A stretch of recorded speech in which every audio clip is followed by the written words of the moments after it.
Yesterday was International Atheist Day, and I was so thrilled to see all of the people celebrating being an atheist all over the world. Some of the most compassionate and brilliant people I know are atheists, and it's so great to see them being open and proud. Unfortunately, though, Atheist Day is also a reminder that there are many people all over the world that are not able to be open about being an atheist. They would be shunned, jailed, beaten, or murdered. This is not acceptable. No one should be persecuted for their beliefs or non-beliefs. And all of us as humans should stand together, whether we are atheists or not, and fight for this basic human right until everyone is guaranteed this freedom. So for every atheist out there that couldn't celebrate openly this year, you are not forgotten and you are not alone. You are the truly courageous ones and you are making a difference. Stay safe and know people are thinking of you, even if we don't know each other personally. One day we will all celebrate being atheists openly, and I cannot wait for that day. If you disagree with anything I just said, you know what to do, because the show is starting right now.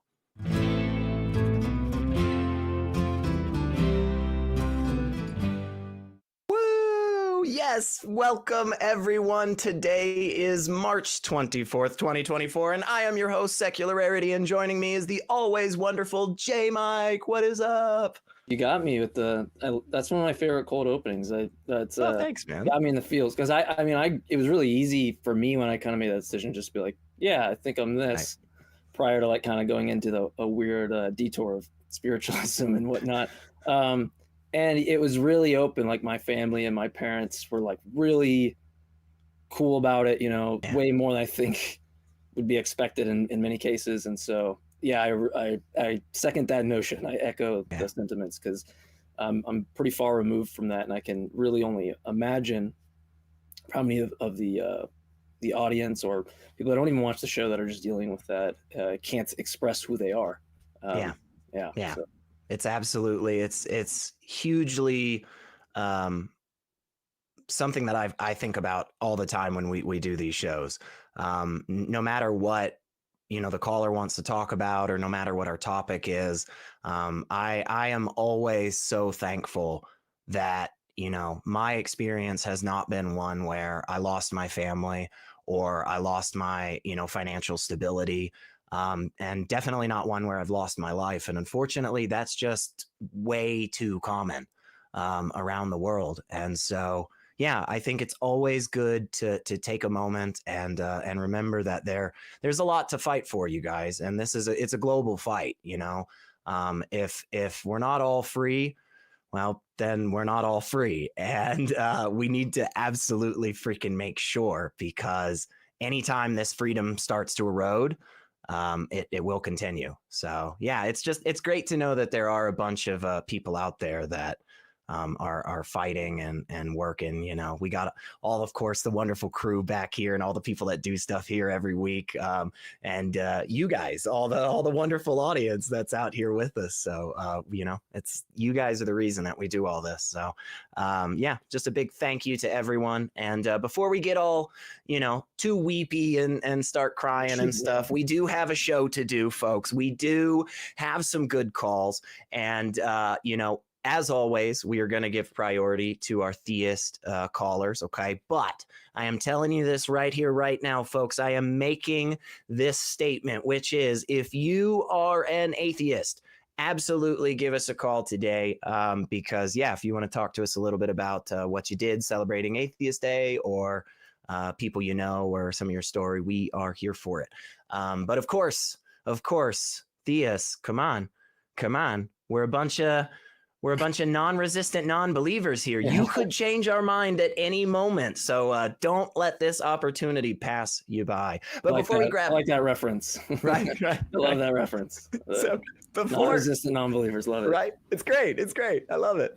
But we have to tell you a couple of things first. Like, the Atheist Experience is a product of the atheist community of Austin, a 501c3 nonprofit organization dedicated to the promotion of atheism, critical thinking, secular humanism, and the separation of religion and government. All wonderful, wonderful things. And I'm going to do something just a little bit out of order, because I saw that before we even started this show today, we already had a bunch of awesome super chats and a bunch of people becoming members. So welcome to everybody that is a member. Go ahead and just, flood that chat with all the member emojis and stuff. Mods, I'm really, really sorry. Please don't hate me. But thank you for everybody that became a member, and thank you for everybody that sent us a super chat. As a reminder, if you want to make JMike and I say some silly things, it's really easy to do so. You just send a super chat. So we have $4.99 from Jonathan France saying Secular Rarity and JMike? More like Recular Rarity and J might not appreciate presupposed arguments. This is very funny. Please laugh. I can honestly tell you, Jonathan, when I first saw this, I did crack up. I absolutely love that. So I'm like really slow and I couldn't get all my stuff up in front of me. So that was the first time I got to hear that. Genuine smile. Yes. I love that. We have $5 from Rainbow Wolf saying Christian leaders will embezzle $80 billion this year while crying during their persecution pity parties. Where's your tithe money going? I think I like that. And that kind of reminds me of the like it's 4:30 p.m. on a Sunday. Where is your tithe money going? We've got another chat, $5 from Isaiah S., who is a new member, saying, maybe Allah has every right to be a jealous God. What with that hussy Dionysus hanging around? Yeah, I like that one too. I very much enjoy that one. These are all very good. Okay. And we've got $4.99 from Gayest Husky, who's always out there hanging around with us. Thank you for that, Gayest Husky. Says, conservative Christianity is a vile and a vile amp. I'm not sure. Maybe that was a typo. Depraved cancer. Just look at the comments on any story where queers are either killed or jailed. It says it all. I absolutely think that is correct. What's that? There was a song that I used to sing whenever I was a Christian, and it was like, they will know we are Christians by our love. And now, of course, when we sung it, we meant it in the sense of like, gosh, look how compassionate and nice we are to people and stuff. But I think that that song really rings true when you look at some of the stuff like that. Like, I absolutely know you're a Christian because of that love you show. Absolutely. So that is always great to start out with some wonderful super chats, folks. So thank you so much for that. And of course, you know what time it is. It is time for the Share Your Experience. So last week, we gave you a prompt. We said, name a time God unfairly blamed someone, okay? And you wonderful viewers out there, put your comments underneath the video, not in the live chat, in the comment section. And we grabbed our top 3, and here they are. Number 3 from ALV72. God unfairly blames us every time he cries over us pleasing ourselves when he was the one peeping in the first place. That is a good point, Ale. I agree. Like, come on, God, at least quit with the voyeurism if you're going to shame me for it. I was thinking, like, I don't know if I was watching something and something this got mentioned or like why this had got brought up, but it was like this kind of like moment of like, it is very weird about how many people will not do certain things in front of their own parents, but will do it every single day in front of God. Like, oh my God. Yeah. It's just like, it's insane to me, but anyway, sorry. Yeah. Weird to think about for sure. You can go any way you want with that, but I'm trying to stick, in a comfortable zone. So we're still early on in the episode, folks. And you see where we are now. Who knows where it'll end up? But number 2, X100001704 says, God unfairly blamed me as being a sinner just for being born, evidently. And yeah, it's pretty messed up there, God. Kind of a stupid system you created. Number 1 from Susan Robertson 984. God unfairly blamed the human race for being what he made them, so he drowned them all, which seems like a vast overreaction. Yeah, totally agree. I don't think I have ever taken that type of reaction to anything. Funny enough, I have never drowned an entire world of people that I created. Yeah. Well, we were asked at the beginning. We were going through some stuff. Someone was mad at the problem of evil comments that I've had in the past, and they were like, "Well, when you guys create a universe without evil, let me know. And so it just reminds me of Yeah. It's anyway. it's just a silly comment. Okay, I'll get back sure. to you when I do that. Yeah, I'll let you know. We'll hit you up. I'll have my people call your people. But of course, we want to thank everybody for the wonderful answers they gave us last week. But you have more work to do. No rest for the wicked, they say. And so this week, we have a question for you. But before I pose it to y'all, I'm going to pose it to JMike. JMike, why did God wipe out the dinosaurs?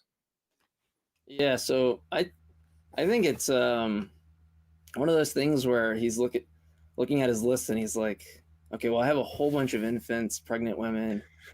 How do I make this look a little bit more palatable? Subsequent to this, and people are reading about this, I'll throw everything in there. And then it's not like, look, I wasn't singling out infants. I wasn't singling. It looked like the cockroaches, like everything got this treatment. So, it's not nearly as bad. That's the only thing, that I could see, in all loving God, rationalize in their mind. I love that. I really do love that thought that like Saint Peter or like the angel Gabriel comes up to God and is like, hey man, just real quick here about this whole like repeated genocide you've done all over the world. Do you think you want to throw in some like more not innocent babies and stuff like and God's just like, oh man, you know what, it's a good idea, kill all them big lizards. We don't need that. We don't need them anymore. Taking up a bunch of space. That's great. I love that. Well, I know that we are going to get some great answers because our audience is a bunch of wild and wacky yet wonderfully brilliant people. And you all send enough money to make me say that. So in the comment section below this video, remember, get your answer in and tune in next week when we reveal our top 3. Well, JMike, I'm ready. I don't know about you, but I want to take some freaking calls. Let's go out to Ohio. We've got him, James, giving us a call. Is a theist, wants to talk about the resurrection. James, what is up? You were chatting with SR and JMike. I was on here last week, wasn't I? I think so. No, sorry, wasn't I? I was on there last week. Yeah. It's hard for me to remember calls, so like voices and names. So maybe we've talked before. Either way, it sounds like you have a cool topic to touch on today, James. What evidence for the resurrection of Jesus do you have? We're definitely interested. Well, first of all, I'd like to mention that the resurrection is basically something that, if happened, whether you believe it or not, it's something that would have been in the past. So there's no way we could directly observe it. But the resurrection has 2 possibilities. Either it happened or it did not. That's the way it works for a lot of things. Either it is or it isn't. Okay, but if the resurrection did happen, then that means supernatural can happen, stuff like that. If the resurrection did not happen, then you could say, oh, well, the New Testament writers lied or they were mistaken or something like that. But I feel like there's a problem with saying that they were mistaken because, like, if they were mistaken, they could have easily been corrected by their enemies probably by getting shown Jesus' body. But that's not, like, a main thing against that I'm going to say. But also, they weren't expecting a resurrection because even though Jesus had told them that he would resurrect, like it says in Luke 24, 6-8, it wasn't until verse. Hang on just a second, James. Before we go too far down this route, because almost everything you've said thus far, I've heard verbatim from many different people over the years. I could list off a bunch of names of apologists right now, but I don't even think it's necessary. What's not my main? I've heard JMike say something in the past that I really, really like, where he says, if you come over to my house and you show me all these reasons why my TV doesn't work, you've done nothing to demonstrate that your TV does. And so instead of just wasting time on all these things about where you're like, well, they couldn't have been lying because people could have easily shown them the body, and well, these stories were so early on, so it couldn't have been made up way later. Why not just show us about your TV? Like, our TV's broken. That's fine. That's okay. It sucks, you know. But tell us about yours. You said you've got evidence that proves the resurrection, evidence for the truth of the resurrection. Let's just hit that, James. Yeah, I agree. 100%. Okay, well, now I'd like to look at the documentational evidence for Jesus, which I don't know how you guys feel about, but anyway. We're perfectly fine with accepting Jesus existed for the sake of the argument. We just want to know what you think constitutes evidence, and not looking at the infinite amount of other explanations that you don't agree with, because that would just be a daunting task we'll never get through. So we could just kill all of the, hypothesis birds with one argument stone, right? And just by giving that evidence. I like that. Hypothesis birds argument. I like that. Okay. Go ahead, James. I'm not talking about just like Jesus existing. I'm talking about like also like him resurrecting too. And so I was saying that Jesus basically couldn't have, and this is what this one guy's name is, Dr. Alexander Metherell, I think. Sorry, I just learned about him a little bit ago. But anyway, so he was talking about how Jesus could not have survived what he had gone through. And so that means that if Jesus is resurrected, then the only way would be a supernatural cause. Why? Because why is it? What have you done to demonstrate the connection between those statements? Yeah, I don't see the entailment. What do you mean? You said that if Jesus did, so again, JMike and I are going to say a couple of things here. We're going to say, for the sake of this, man, we totally agree. Jesus was a person and Jesus was crucified by Romans, okay? In that area of the world, in that time period. Heck, I'll even grant you that he was a well-known apocalyptic preacher that had a bunch of people that followed him. I give you all of that. Okay. Yeah, and I'll definitely give you that he died as a result of the process of crucifixion. But then you said something that really made my ears perk up, which is you said, if he resurrected, that would have to be supernatural. And all I'm saying is I have no idea how you've made that connection. How did you make that connection? Well, do you see people rising from the dead naturally? No, people don't rise from the dead typically. Well, no, I don't. But just because we currently don't see people rising from the dead naturally, it would be a black swan fallacy to say that it can't happen that people rise from the dead naturally, right? That's too far of a statement on the other side. And what you've done is you've just ruled that out and just picked this other idea that you like that says, well, then it's got to be supernatural. How do you know there's not some aspect of nature that we haven't discovered yet that could do this?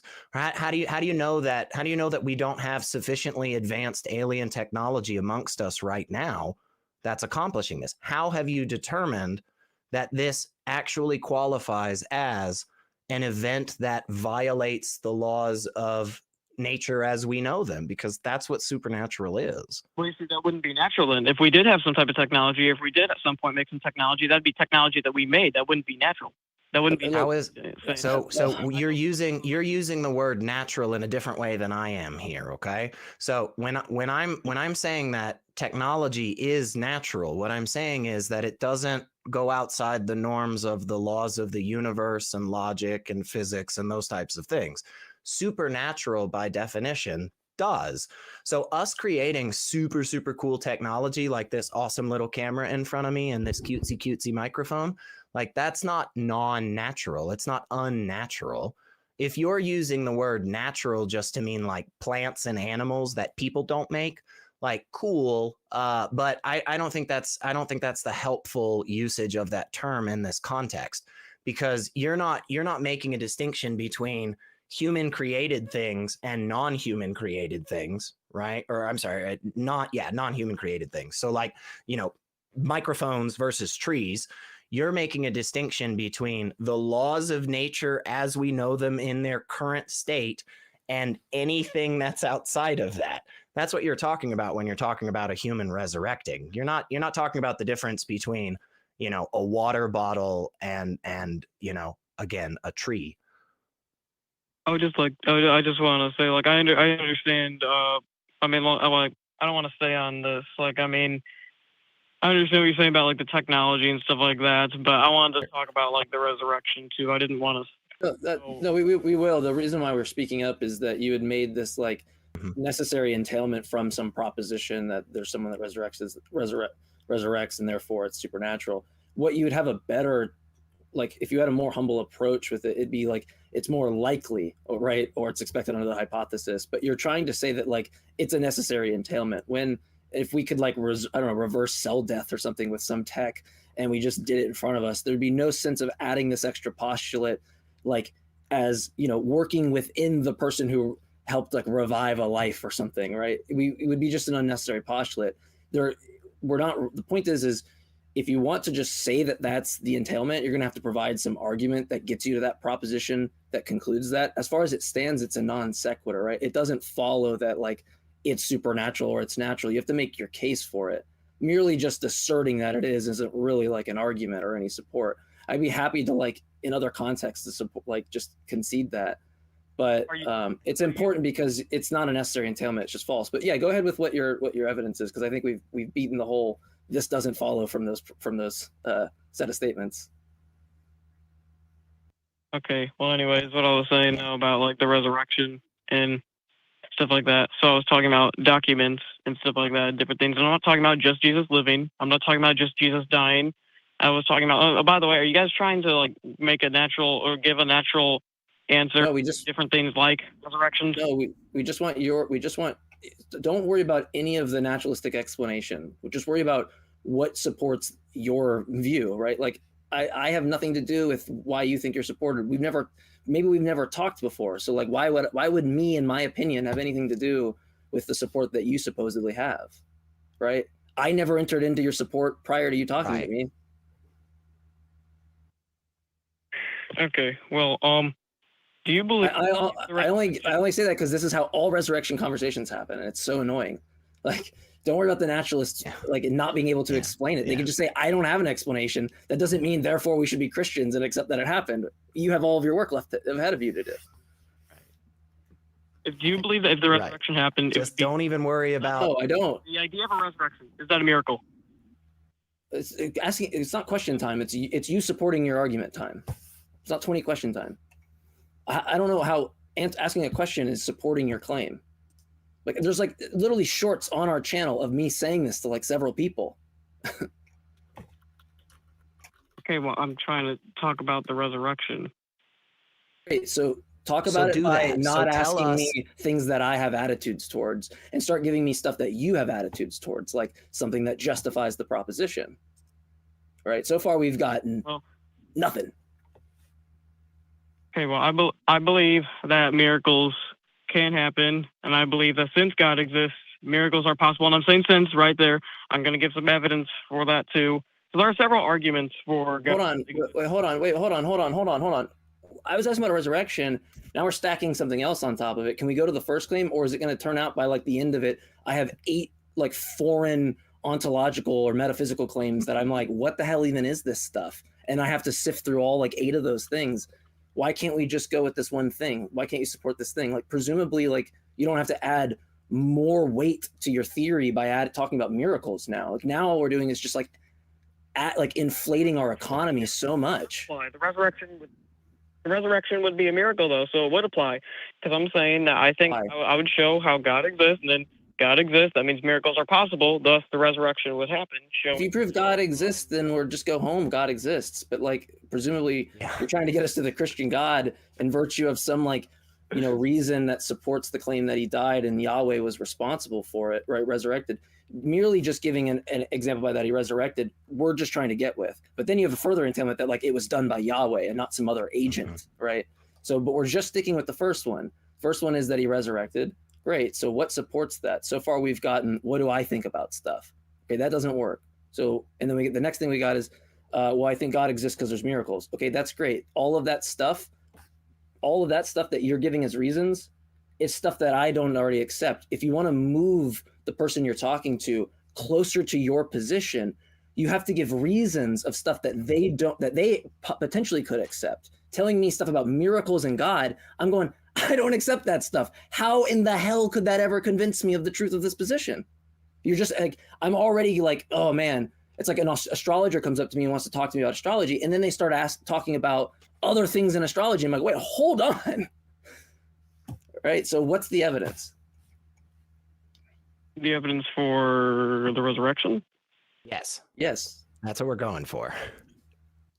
Okay, well, I was trying to tie that in with if God exists, miracles are possible, and so that would tie in. I wasn't trying to go off into other things, and like I was just saying that if God exists, which I would show how, that is how, or that would show that miracles are possible and Jesus resurrected. But anyways, I want to go on talking about the That's just trivial. like, Yeah, if God exists, he can do a lot of stuff. That's just right. trivial. Let's get to the resurrection, because here's the thing. I absolutely think you can still have evidence in a theoretical sense. I think you could have evidence for the resurrection of Jesus Christ without demonstrating that a God has to exist to make that possible, right? There are things out there that we could have, like, for instance, just throwing this out there. I know, you know, audio video recording didn't exist back then, but if we had a fucking video of Jesus dying and then the time lapse of 3 days of him being in the ground and then like clawing his way out like a zombie,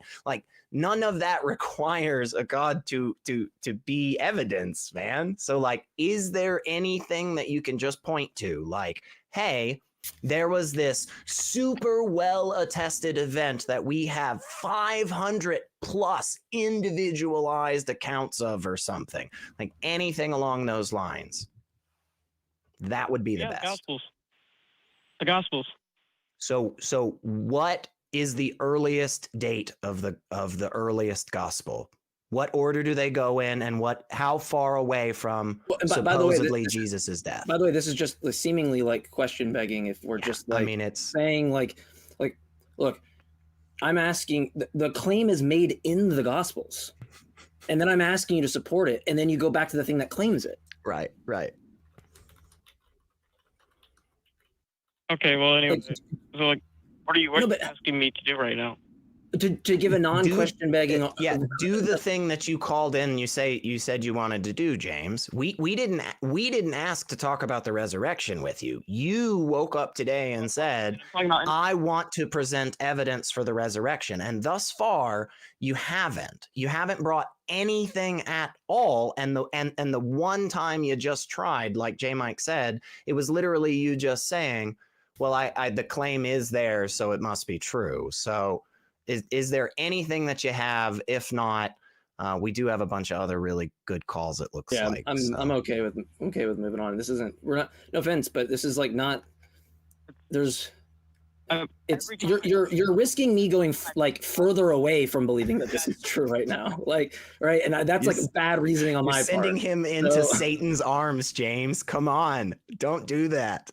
Like look, I would just call back. I'd love to talk about this, but it can't be something where what supports your belief is other stuff that already is like assumed to be true within the view, right? Like, of course, that has like some internal consistency and coherency, but it could never move a non-believer because they don't believe those things. It's like being like, hey, I think that secular rarity made it to the top of the building the other day.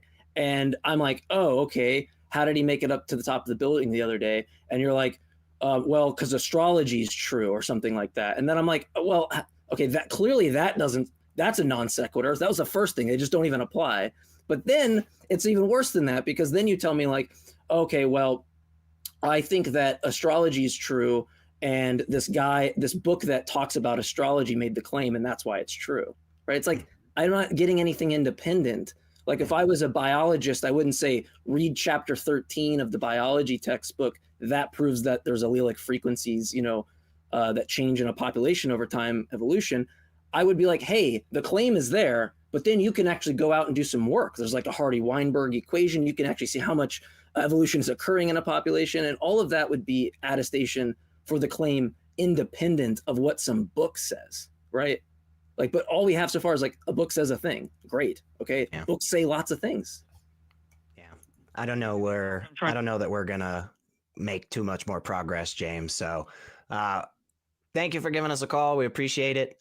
Give us a call back in the future. But my suggestion would very much be rewatch this. Like, let a couple days go by and rewatch this, and then count up the number of arguments that you presented, and then next time try to bring more.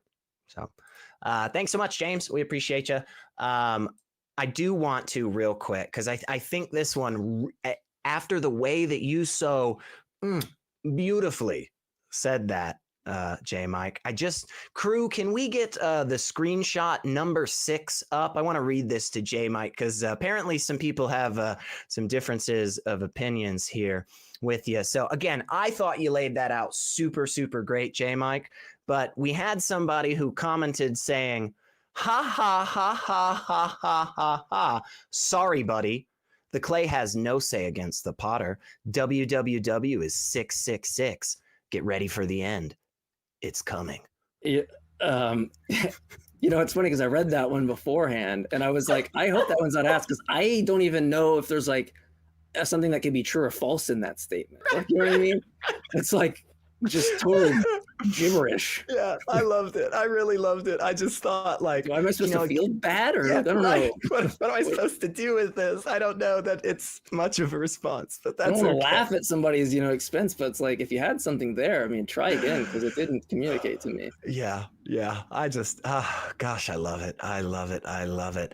And before we grab the next call, I want to let y'all know that we have a super cool website. It's atheist-community.org. And on that website, you can go get printable call-in flyers, and you can post these around the town with permission, only with permission, okay, to community bulletin boards, so people know that they should call our show and defend their faith. Sorry about that.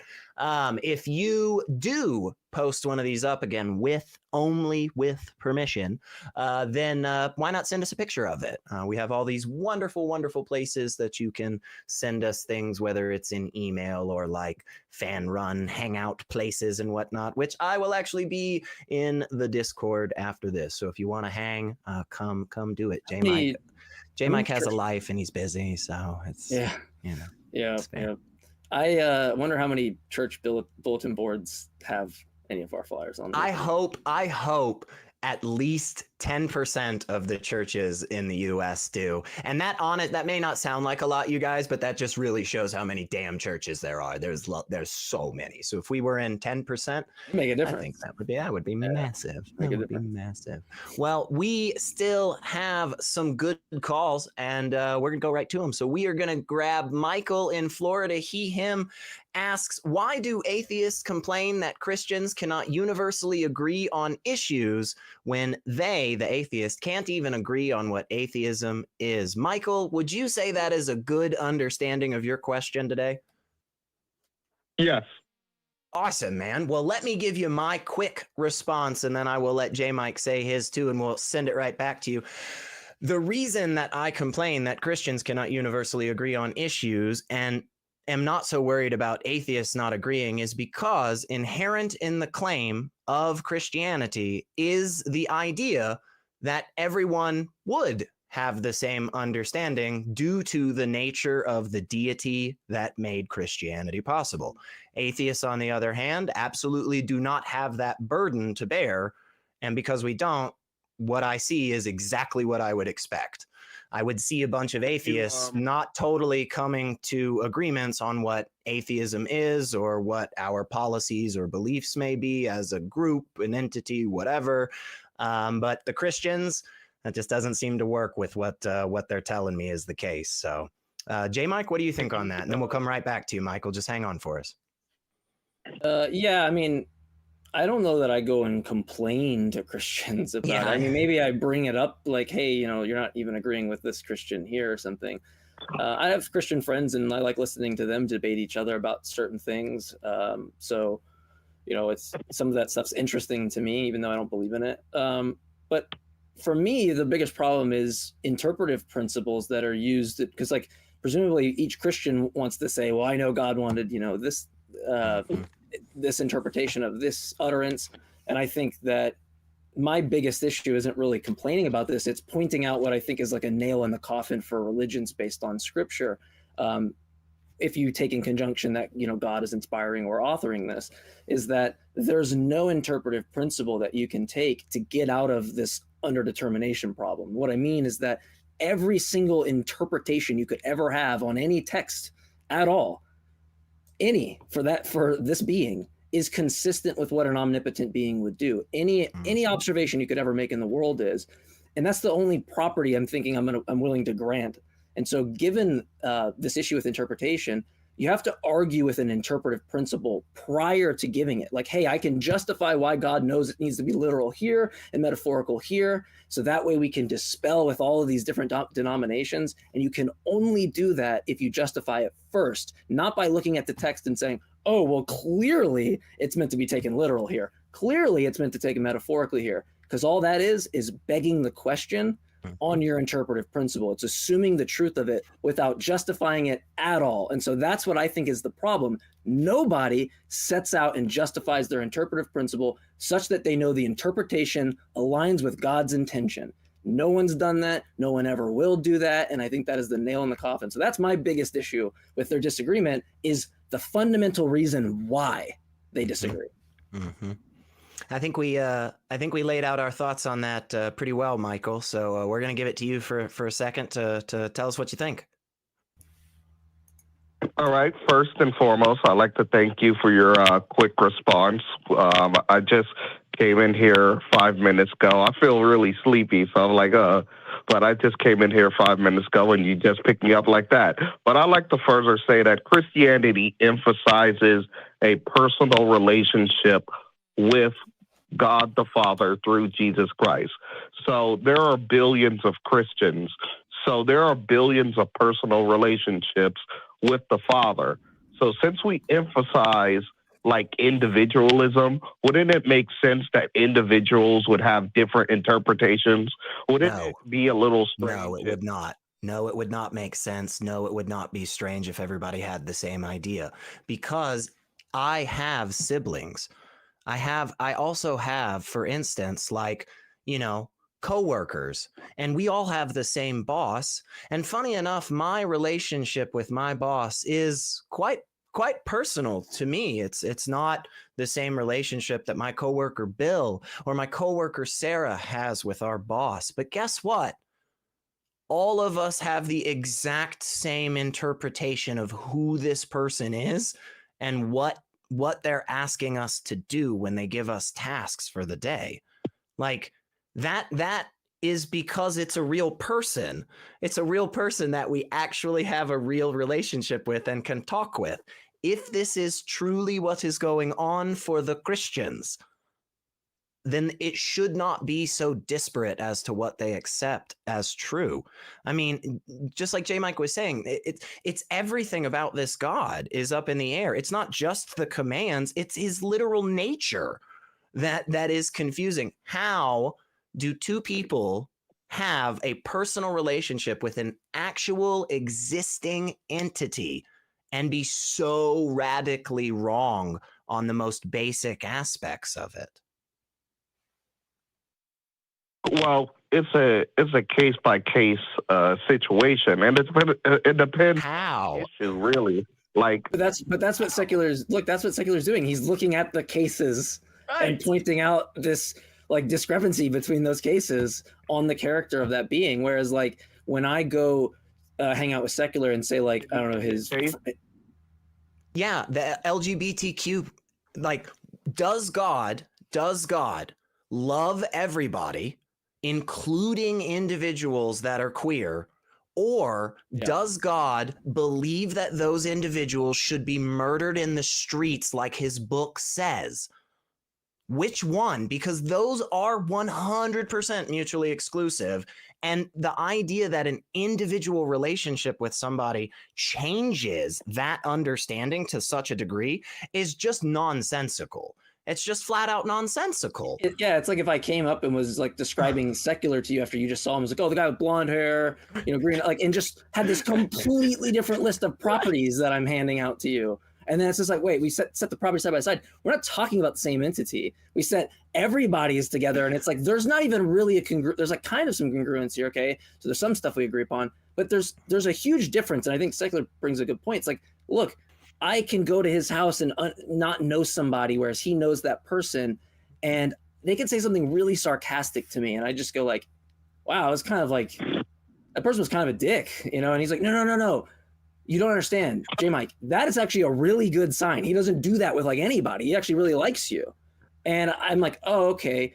He has background information that I don't have. So when he makes certain movements with his body, expresses certain utterances in certain ways, he has better background knowledge to assess what that author likely meant by the utterance, right? But Christians don't have that background information. If they're gonna go get the background information, where do they go? The book. What's the book? The book is the thing we're trying to find an interpretive principle for right now. We can't just assume an interpretive principle, sidestep the issue, and God has property XYZ, right? Because that would just be assuming it. So when you ask about these cases, look at the text, and then you tell me how you justify your interpretive principle such that there's every other Christian that goes about talking about God in any other way is wrong in virtue of this justification. So what is that justification that allows you to confidently interpret God's words that way?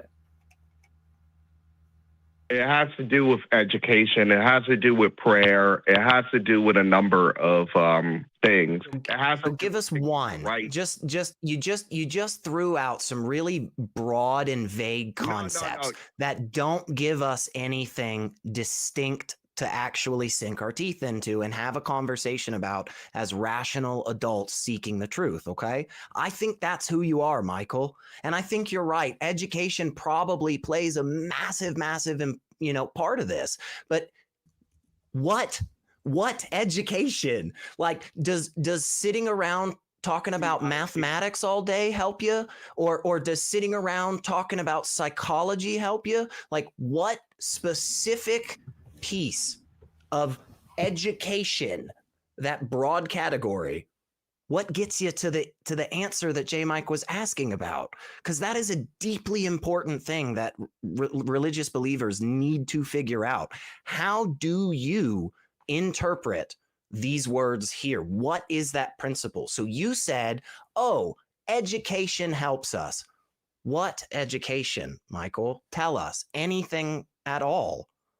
If we can, we give them a minute. If we can get the clock up, yeah, we'll give you a full minute, one. Michael. It's just you did throw like 3 out, and it's like I just want to hone in on one and try to have us understand. So if we can't get a clock, just go ahead and just give us as much as you can give us on the bone for that education bit, because I don't see what the education thing is doing to give you an interpretive principle that's more likely right than false.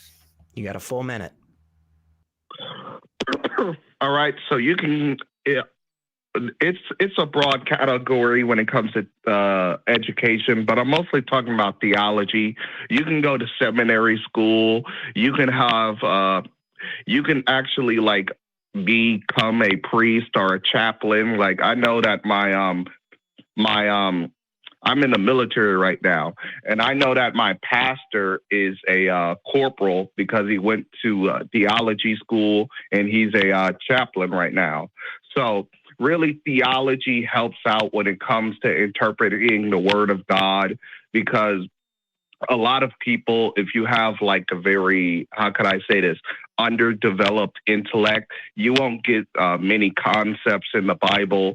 So it's a broad category, but I would say education through theology would help you interpret the Bible better than the average layman.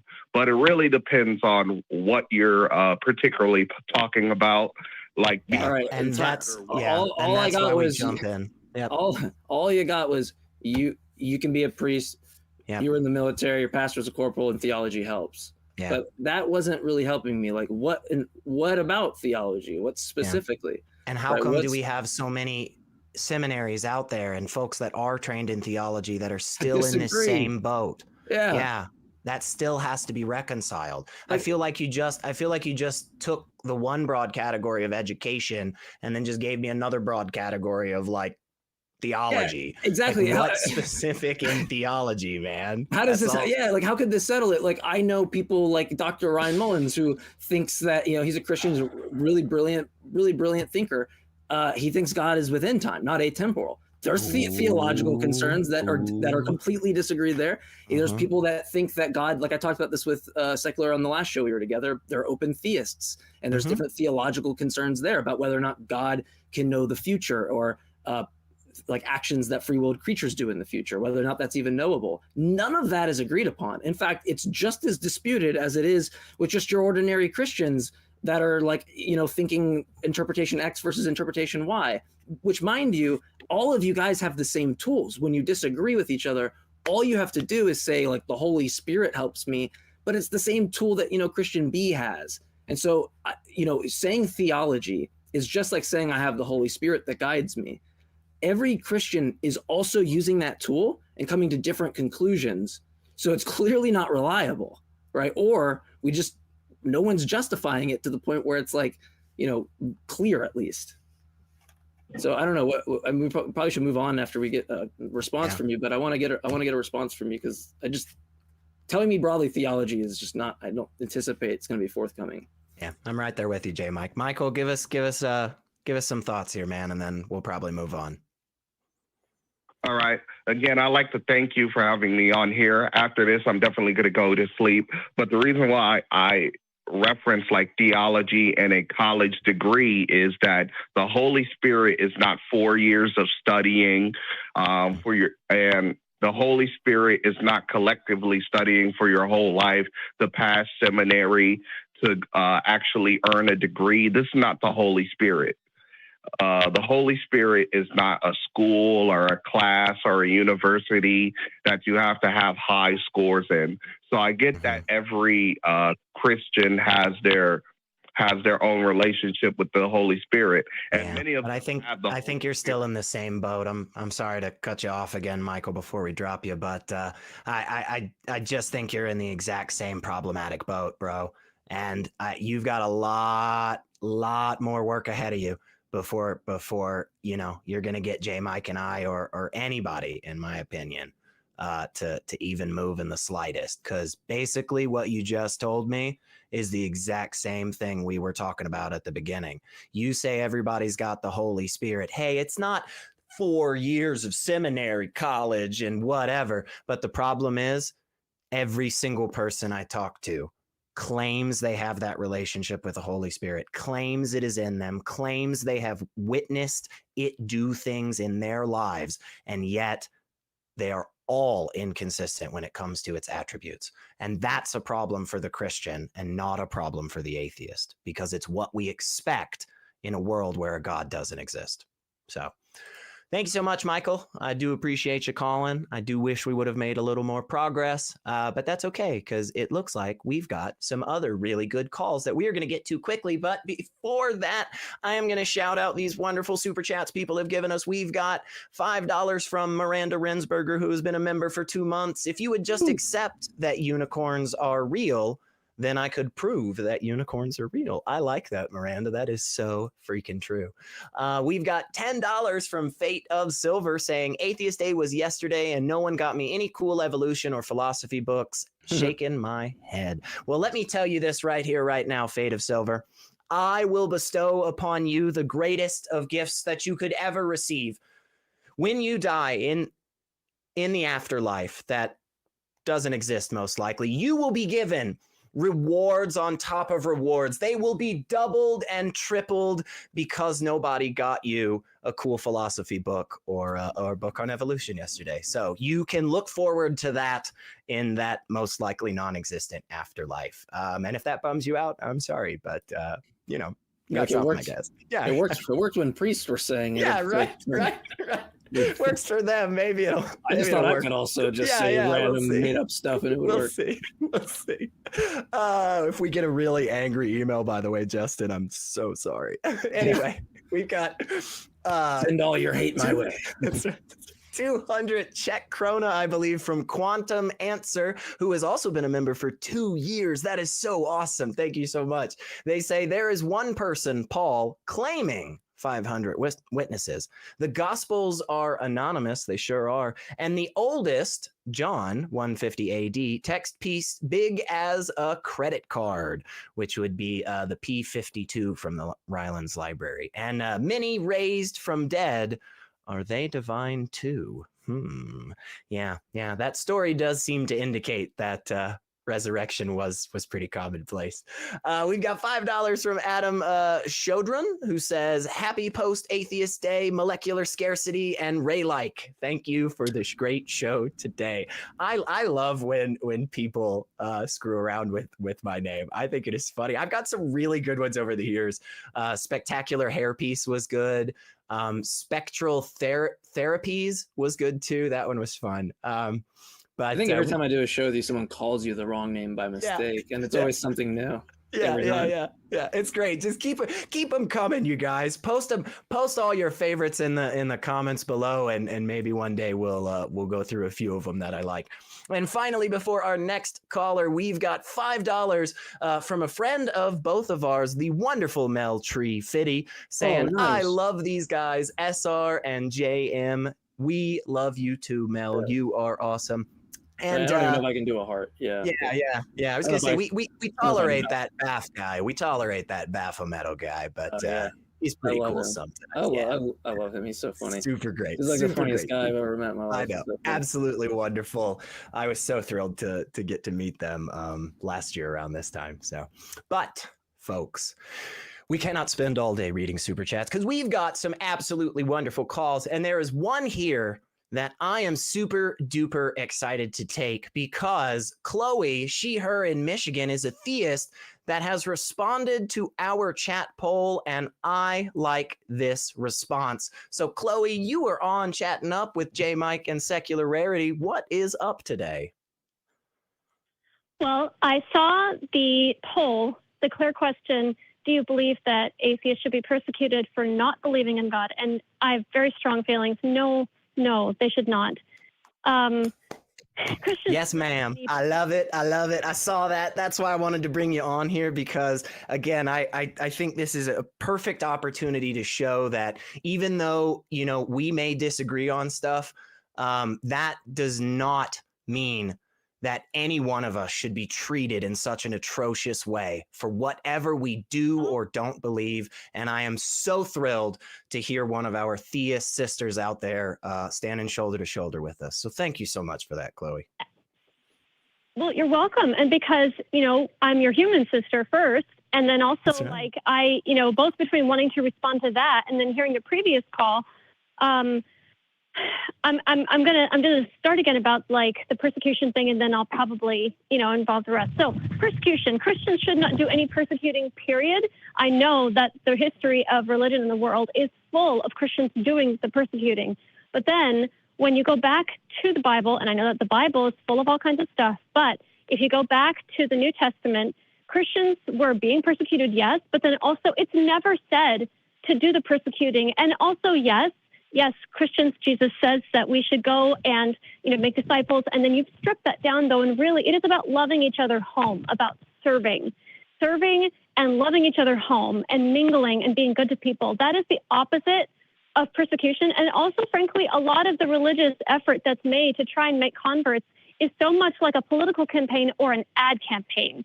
And it's not about that intrinsic authenticity of really wanting to do good to people. Because those kinds of movements in the world, that is what actually, it is captivating, and it lasts because it is real from the inside out. It's not like, oh, I'm doing something because my religion says to, or because of this, but it's in me first, and it's because it's who I am. And that, I know, is really contrary to a lot of critiques about how so many Christians live. And then I know that the critiques pop up of well, what about the part of the Bible that says this and this? And earlier in the call, right before me, you guys were talking to somebody about, the issues where oh, well, I've got the Holy Spirit, and then lots of disagreement, lots of lack of clarity. And I wanted to speak to that in light of this because I think that they're actually tied together. Is it okay if I keep going, or do you want to say or ask anything first? Give us a few more. We won't spend too much time on this. And we'll, because we got a bunch of other really cool calls as well. But I definitely want to hear your thoughts on that. Well, I can definitely. This one is so clear in my head. I can do this a lot faster. So, sure. Yes, the way that I was shaped, but I think it's a really transcendent principle, even though it's from a denomination that I'm doing some deconstructing from. there's this principle though, that was highlighted to me. I'm sure she wasn't the only person, but one of the founders of our denomination, she wrote a lot, and this principle of like the Bible should be something unifying, and that a lot of people stray from certain key things in the Bible by saying, well, we've got the spirit, but the Bible is meant to be like a type of anchor point. And I know. Are you a Seventh Day Adventist? Sorry to interrupt. Yes, I am. Yes, I thought so. I'm referring to Okay. why. I just didn't want to take all that time. Yeah. That's okay. Okay. Yeah, keep go going, ahead. please. And actually, a lot of where this passion of mine comes from is actually because I have internal dissonance very greatly with my denomination, because I was born and raised in it, and then I eventually was a pastor's wife for 4 years, and then in between the time that I was a pastor's wife and things I've seen since then, I got further and further to the inside, and I was yes, there are minority people who are people of conscience and character, who are effortful in everything that they do, great and small, public and not. But I also received a lot of betrayal trauma in many different ways, not just by an initial event, but also by all the other places where I tried to get help about it, or for somebody to care about really basic stuff that we're taught in Sabbath school, really basic character points, in the Bible. And so both in little ways and in complex ways, I have a beef with the current devolving state of my denomination, because I feel that it is being unfaithful to its roots and unfaithful to the Bible. And then I know that, like, in the Bible, it's conflicting all over the place. How can there be anything, unifying about it? And for me there, and here I'm pausing actually because I'm trying to triage and not say too much. Yes, I started the center with the premise that I accept and believe that God is love. And then yes, that will bring up a lot of questions. Well, if God is love, then how do you explain this? But, we have lots of calls about that. I've been asked that, but to stay focused on this thing, you look at how love behaves. There are places where God describes, or with the Bible also describes very clearly what love is meant to. Chloe, real quick. I'm sorry. Chloe, real quick. I'm sorry. Mm-hmm. Yeah. Does love, I have maybe a different concept than you do. Does love by the billions and trillions let infants die? Horrendous deaths? Do you think that that's constitutive of your love concept? Because it's not. It's on another planet from my concept of love. Yeah. So when you say love, I think I'm worried you're talking about something like shmov. Because well, actually, and no, go ahead. I'm not surprised at the question. And what I'm talking about isn't shmov, emotion, schmaltzy, rom-com, or the religious wet dream kind of films. I'm talking actually about love is a composite of principles and traits that are always oriented to goodwill and to flourishing. And then Chloe, is it ever okay to, when you have the power to not let an infant die, is it ever okay to let it die? If you could stop it, is it ever okay to sit there and let it die? Do you think so? Absolutely. No, I don't. And that is the factor. Okay, so then you would agree it's loving to take care of that child, to find it help, to nourish it, right? That would be indicative of loving, right? I just want a couple quick answers. Yes, it would be. Great. Yes, it would be. And okay, great. But that's why I'm saying you're using a different concept. Me and you have an agreement on what's constitutive of a loving nature, or lovingness. But then you use the same grunt sound to describe something else that is not constitutive of any of those things. In fact, they're it's negation, right? They can't exist. Did you say mutually? Yeah, the grunt sound love. We're just making some dumb phonetic sound with our mouths, with our stupid mouths, right? So you're just saying love. You're saying that grunt sound, but what the concept is totally different, because that concept of love, which I'm thinking you're saying something like shmub, just call it something else, is something that's okay with watching at an exponential rate. Babies just die for some reason, right? That seems like the negation of love. So it's you're taking these two, you have this concept But then when you talk with God, all of a sudden it's like it's no longer love, it's shmuv. You're just talking about some completely different concept. You've left love land, right? You're now in shmuv land, which I think sounds awfully a lot of like dick land to me. Well, is it okay?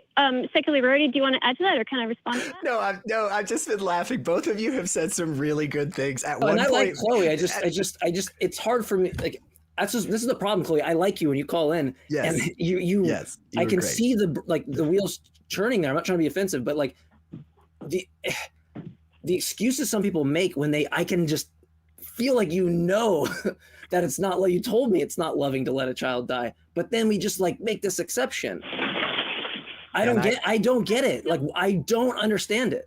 I just want to be clear. I wasn't laughing at you, Chloe. I was just laughing at, you said a theist wet dream movie at one point, and that was really funny. And then JMike just said shmuv land is like dick land. So that's just, I'm sorry. I'm just a child laughing, but please go ahead, respond to JMike. I'll be quiet. My frustration is not at you, by the way, Chloe. It's just, I have to deal with this all the time. And it's like, it's just like, why? You're a good person. I can tell.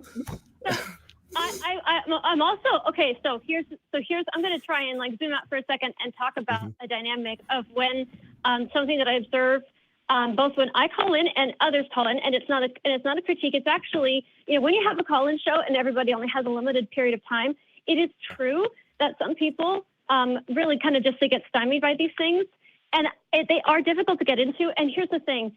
I have done a lot of thinking, and there is a lot that I want to explain. However, when somebody it would take almost not even just one whole long show, but maybe even a series, because, like the way that we work out medicine and science and really complex math, there are some things that do work, that are consistent, but they are not simple to say, like a bumper sticker or like math.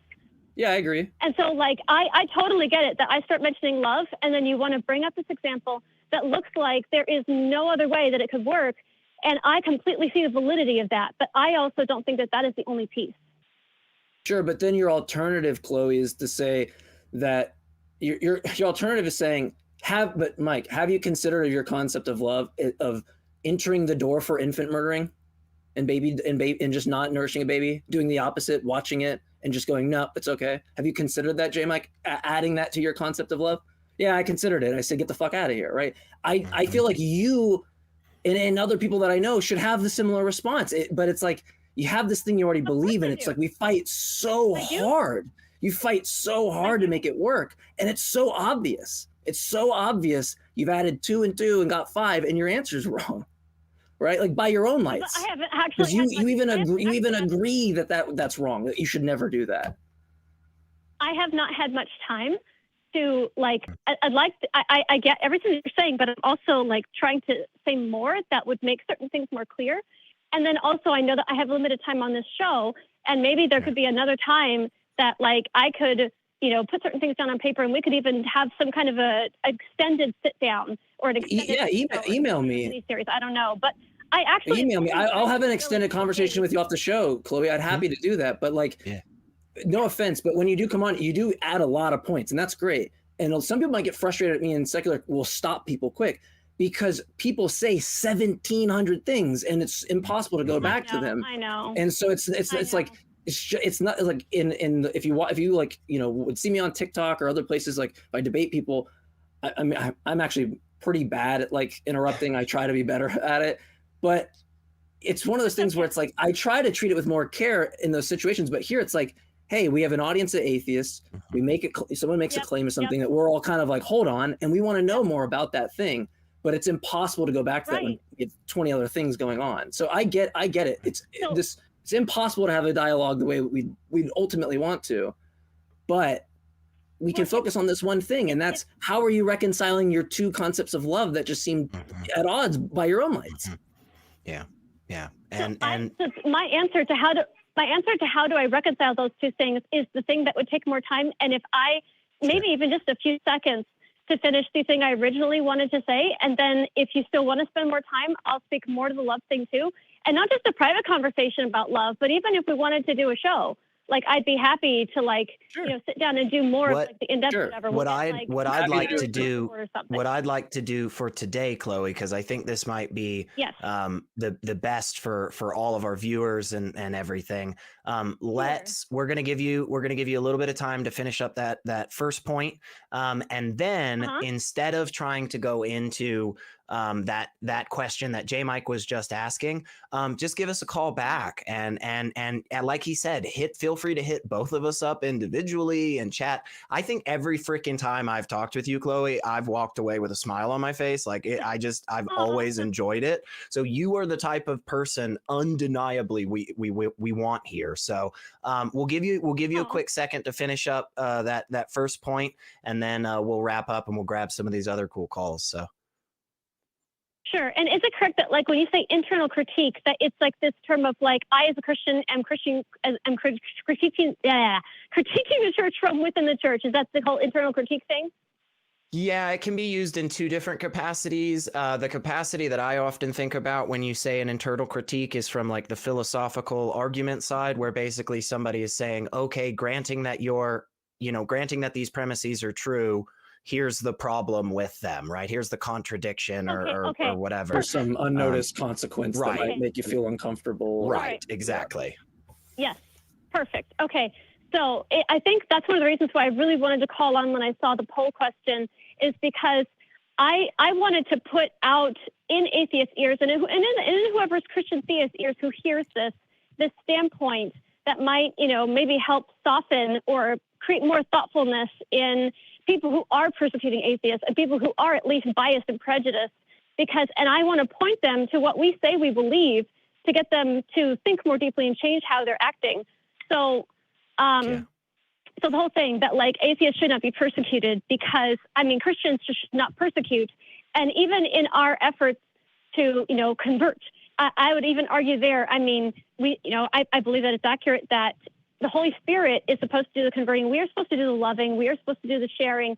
Our business is to serve and to be loving and to have it be intrinsic from the inside out, to be transformed so that that's who we are from the inside out. Tons of work to do there. And then the whole thing about interpretation, the Bible, if it were this anchor point, yes, I think that there's still room for lots of different scholastic traditions to view each other's contributions not as enemies, but as all interesting, because we say that it's the infinite word of God, which means that there's no limit. So it doesn't have to be like shoving away of certain things. There can be a way to at least appreciate, even if there's not a total agreement, and take out some of that antagonistic energy. And then also, with interpreting, I don't remember the full thing about him, the previous caller in the education bit, but like, I have a degree and I am interested to learn more, but I also really take offense with the attitude that like, people with a lower developed intellect or something, like they're not going to get certain things. I'm sorry. Totally. There are places in the Bible where you do have to do a more sophisticated mental exercise to get into it, but then there are other places that are completely accessible and actionable for every person.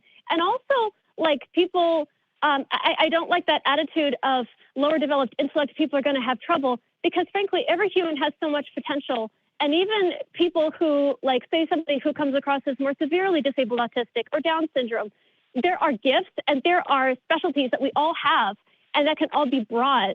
And so, and also when there's no limit, if people want to put their minds to grow and to learn, brain plasticity, a lot of things can happen. Right. And so, I think right there, honestly, Chloe, is just a good sentiment for us to end on. So I know we've got some other good callers.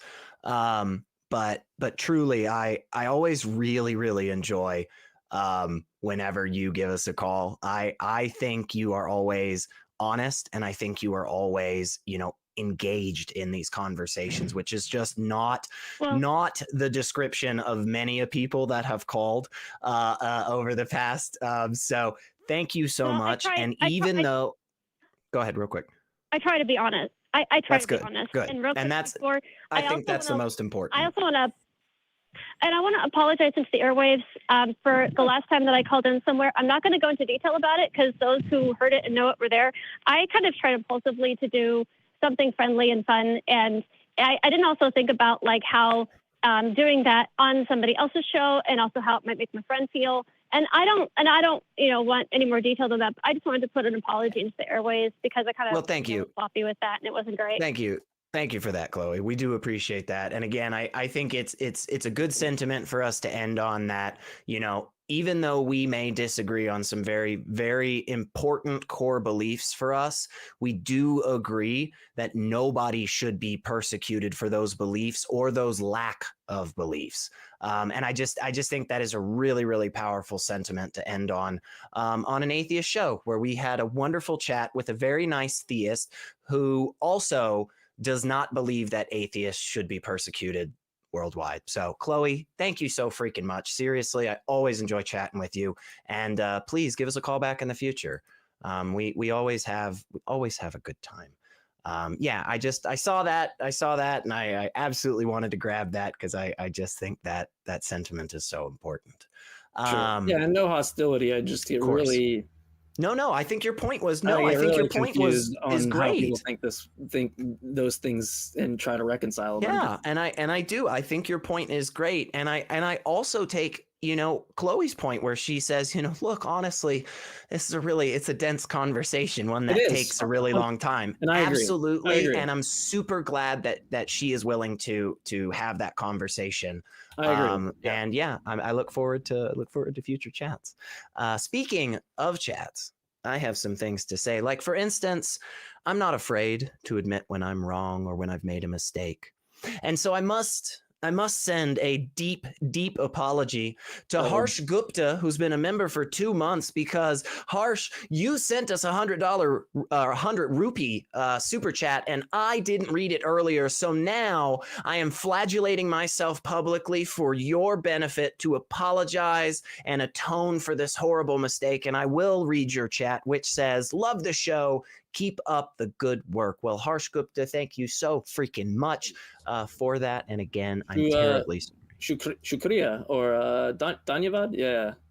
Oh, you're learning. Trying to. He knows.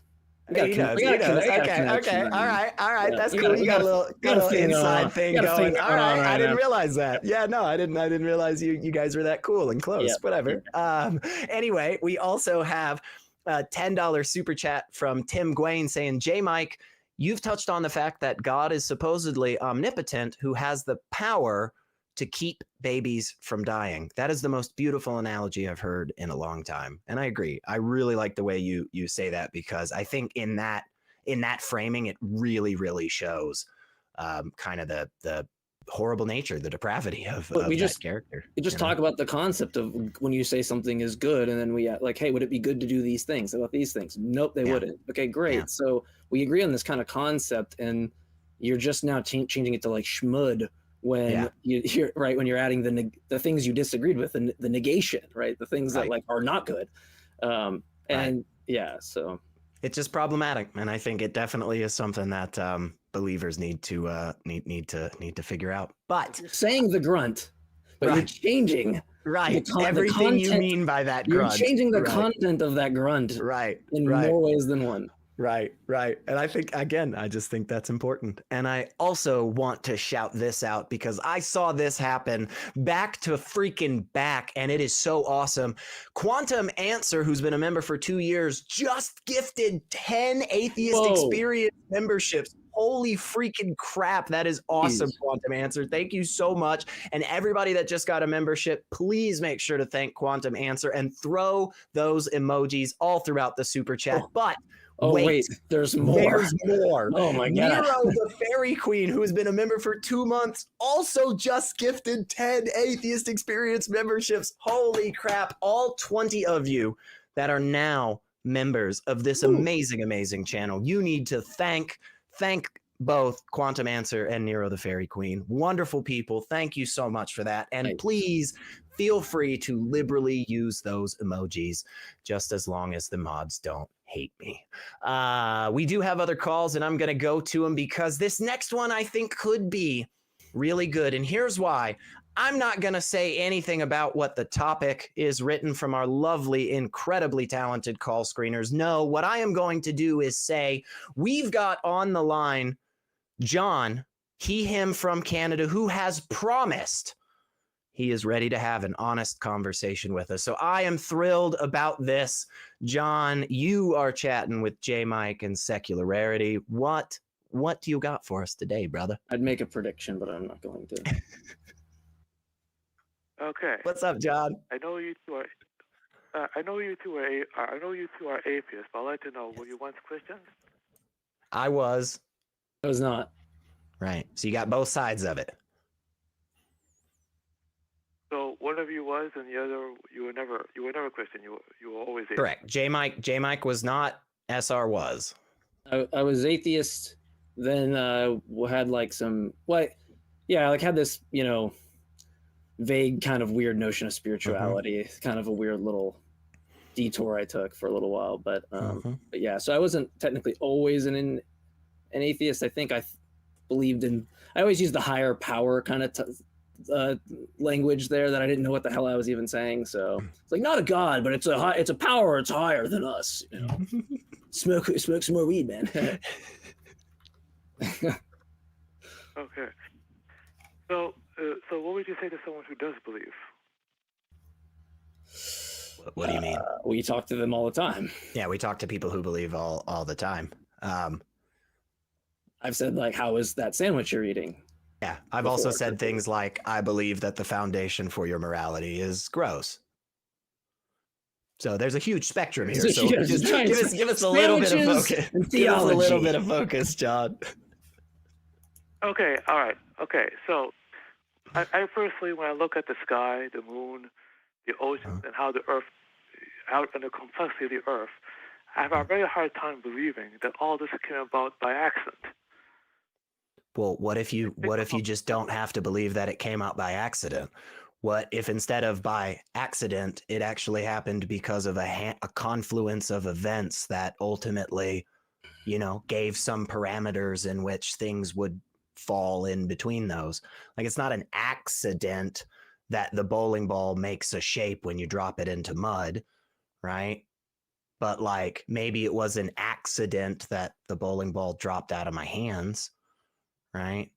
But like the shape, that's the imprint of the bowling ball that's left in the mud is not accidental, right? It's a determined event based on the other things going on, like the thickness of the mud, the shape of the bowling ball, how far the bowling ball fell, right?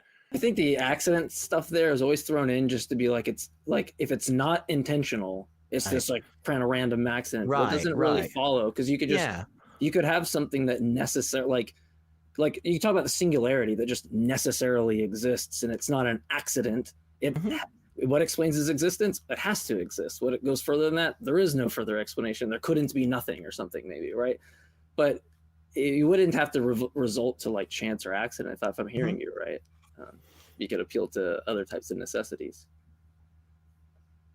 But correct me if I'm wrong. But according to science, there was an expanse in space called the Big Bang, which started the universe, and then gravity put everything together to create the Earth, and then from there you had a self-replicating molecule, which then led to the first life forms, which then led to an ape-like creature, which then led to us. And that's decent. Yeah, it's decent understanding of it for sure. But yeah, what is that? Forgot the stellar Well, go ahead. Yeah, I was gonna say we can talk about Higgs field and all that junk, but no, don't need to. Yeah, right. I'll show my dearth of knowledge very quickly, though. Yeah, same. But yeah, I just what does all that have to do with anything? I guess. Why is that problematic? There are many people all over the world who really believe in a higher power. For a lot of people out there, Christianity is the highest place. They believe in the Christian God, the God of Abraham. They find lots of comfort in that, and it guides their lives. Would you want to deprive them of that? Well, so hold on now. If you're simply saying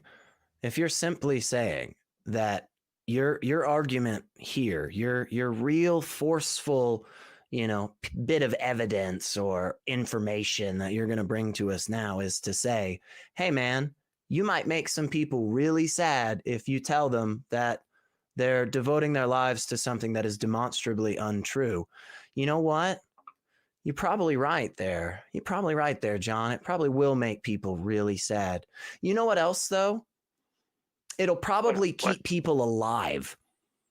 Because if I have a bunch of people in my life that are actively telling me they can flap their fucking arms and fly off the cliff, I am going to do everything in my power to make their day worse by depriving them of that delusion.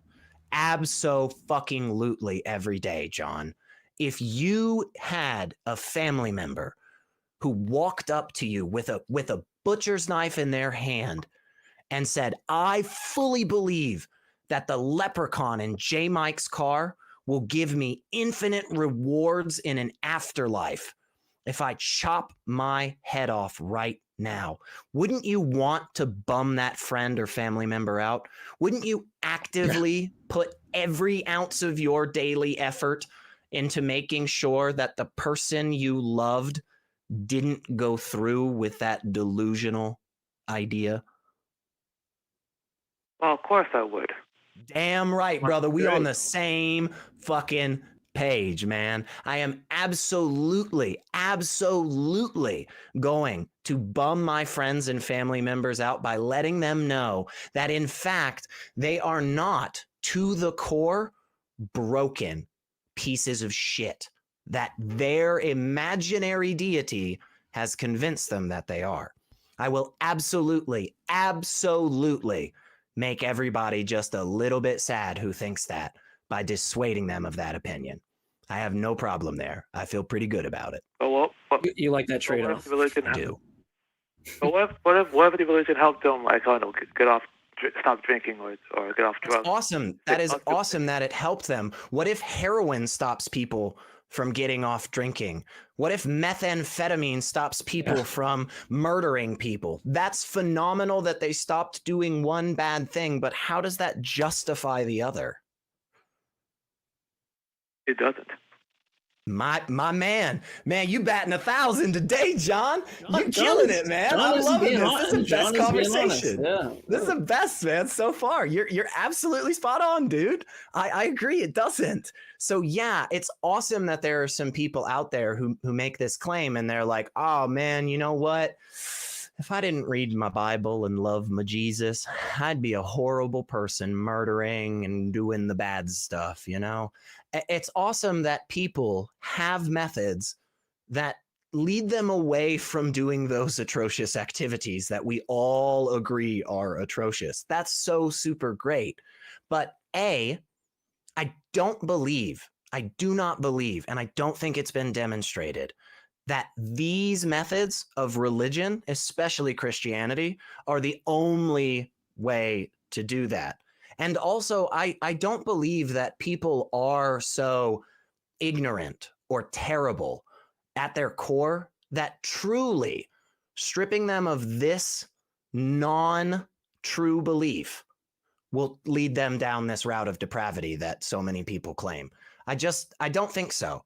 I think human beings are better than the way. Go ahead, please. No, please. Sorry, no. Just what are you gonna do? Go from like broken, dirty rags to like feeling like a dirty rag? Well, you know, at least you have some truth in the matter. You know, exactly, man. I mean, yes, spot. It's like you already started out as that. You're not going down any further. You've already been told you're shit. You're the worst thing ever, right? Well, how much further can you go down? Right. Exactly. Exactly. I think there is more negative potential consequences from that methodology of religion, right? I think there is less truth to be had, and I think you make less progress even on the best of occasions. At its best, you have found a way to cope with the internalized belief that you are fucking worthless. That is the best outcome. The worst is that you put it into practice on a daily basis and you do act like a piece of shit because of it. I fully believe that a non-religious methodology is way, way, way better because it doesn't have that shit to it and it has more truth to it. So yeah, again, just to swing it back around, and I know we've been talking a lot, man, but I think you came to play today, John. I feel like, man, and I've been having a good time, man, because you, like I said, I asked you a couple questions, you knocked it out of the park both times. So yeah, man, I I really, really think if at the end of the day what you're saying is, man, you're gonna bum some people out if you take away their fun little imaginary friend. I'm gonna tell you every single day, I will always take that risk. I will always take that trade-off. So give us some thoughts. Did you go through that? Did someone, while you were in religion, did someone tell you that you were worthless because God deemed you worthless and you felt bad? Bible tells me that I'm worthless. Jesus himself tells me that I am fucking dirty rags. horrible. Right. Like Jesus himself, the loving and compassionate nature of the Son of God himself, the one that said, drop your stuff and follow me, live your life as I do. That person, the person I devoted my life to for years, the God that I believe created everything, was the foundation of morals. I internalized, yes, I was a piece of shit and there was nothing I could do about it. And oh my gosh, aren't we so thankful that the King of Kings, the one true God, actually sent his son to die on the cross, because I'm so much of a piece of shit that without that, I'd just be wallowing in my depravity day after day. Absolutely, I believed that. And you're so many of my friends did and do now as believers. Yeah, and you're expected, like, if you have a kid, like one of my best friends just told me he's about to have a kid, which is like so weird because I've played in a band with this guy. I've known him since high school. So it's like really weird. Like, crap, we're getting there, you know? But if, say he was a Christian, or he, was in some Christian tradition here, he's expected to look at his child out of the womb and look at it as if it's just pure dirty rags, right? Worthless value. Like, there's the value that you perceive, false perception, right? That's what you're expected. And that's just insanity to me. I mean, now, if somebody wants to challenge that kind of view and say, hey, look, that's based on some interpretation you have, it's not what, God wants, it just goes right back into the issue that, me and Secular were pointing out earlier in the show that, okay, great. So how do you justify who actually has a one-to-one correspondence with the interpretation of the text to God's actual intentions, right? And if there's a dispute there and you can't actually help me figure out which way is right, just take the words for what they say, right? So, I mean, John, if you have a different interpretation on any of that stuff, that's fine. I'd like to hear it. Maybe that's not your, point of calling, but you did want to know. You did want to know why we thought that that's what it said. Yeah. But you're saying that God said that you're destined for hell if you're a sinner. But keep in mind, like a partner just said, he died for your sins according to the book. Yeah, but we're all still sinners. That's one thing that Christians absolutely make sure that I understand as a non-believer. Yep. Is that just because you're a believer in Christ, just because you accepted Jesus Christ into your heart, you are still not better. You have still made no progress when it comes to the all-powerful, all-good, all-loving nature of God himself. You will never make any meaningful progress on that scale, because you will forever be a broken, sinful, disgusting creature. Yeah, all you did was add another statement in conjunction with the one you right, which is like it's no mystery that, like, okay, I'm dirty rags, and then he's like, yeah, but it's, if you're a believer, yeah, but then now I am as dirty rags with the conjunction that I believe Jesus died for my sins. Yeah. Okay, but that doesn't negate the first part of it, right? I mean, that's just what's being told. Yeah. But John, seriously, we got a couple more calls, and I do want to get to them too. And unfortunately, our good buddy JMike has a hard cutoff, so he's going to have to head out here soon. But I'm going to say this, okay? And somebody may disagree, and if you disagree, you feel free to in the live chats and so forth, okay? I'm totally okay with that. You tell me if I'm wrong here, John. I really do think this was probably the most honest you've come to this conversation. And I hope that continues, man, because I think when we do that on both of our sides of it, right? If we're not coming honestly, then we're not making progress. And so I'm super glad that you came here and you wanted to answer some questions straight up, and you wanted to focus on some things as opposed to just shotgunning stuff, man. So seriously, I appreciate that. Okay. I wanted to keep my promise to you, and I have. I think so. I think this was definitely the most honest you've been, and potentially one of the best I've had with you, brother. So thank you so much for calling, and yeah, do give us a call back. And yeah, I was happy. Oh my with God, that. we give second chances here. We do, yeah, man. We are so much more loving than God. But JMike, you have got a life. You have got things to do, and you are going to let bounce out of here. We'll let you go. But we're gonna do an AXP first, right? Is this an AXP first? Yeah. Pop out. Yeah, you're heading out, man. And that's okay. That's okay. Well, I don't know that we're ready to forgive you, but we'll think about it by next week. But before you go, man, anything else you wanna say to people?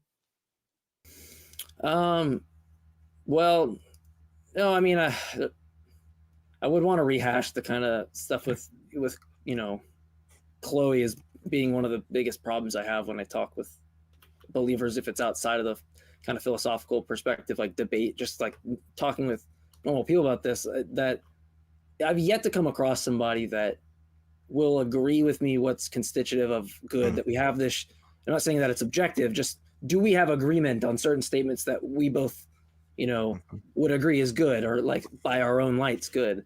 Yeah. And then it just get this weird bait and switch is something I've never experienced somebody where they're just take it on fully, like, oh no, it's loving to, let a baby die, which is why God is, indicative of such a character. And it just screams to me this kind of issue that, Christians have that I don't see it's going to be resolved by, looking in, there's the solution. I grabbed it. I got it. It's just, there's no solution here to be had. It just should throw out some of the propositions that you're committed to and go from there. But yeah, no, thank you for having me. And, it's weird leaving in the middle of the show.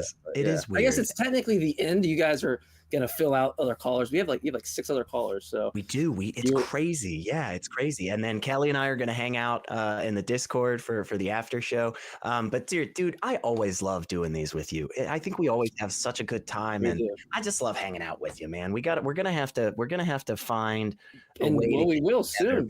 And we can't. I don't know if we can say it just yet. I'm just saying we will. I'm just saying we will. We will. Everything is determined. It's a fact, and it's just a necessary determined fact around. That's right. It's not a prophecy, folks. It is a fact. It will happen. You will see evidence of that.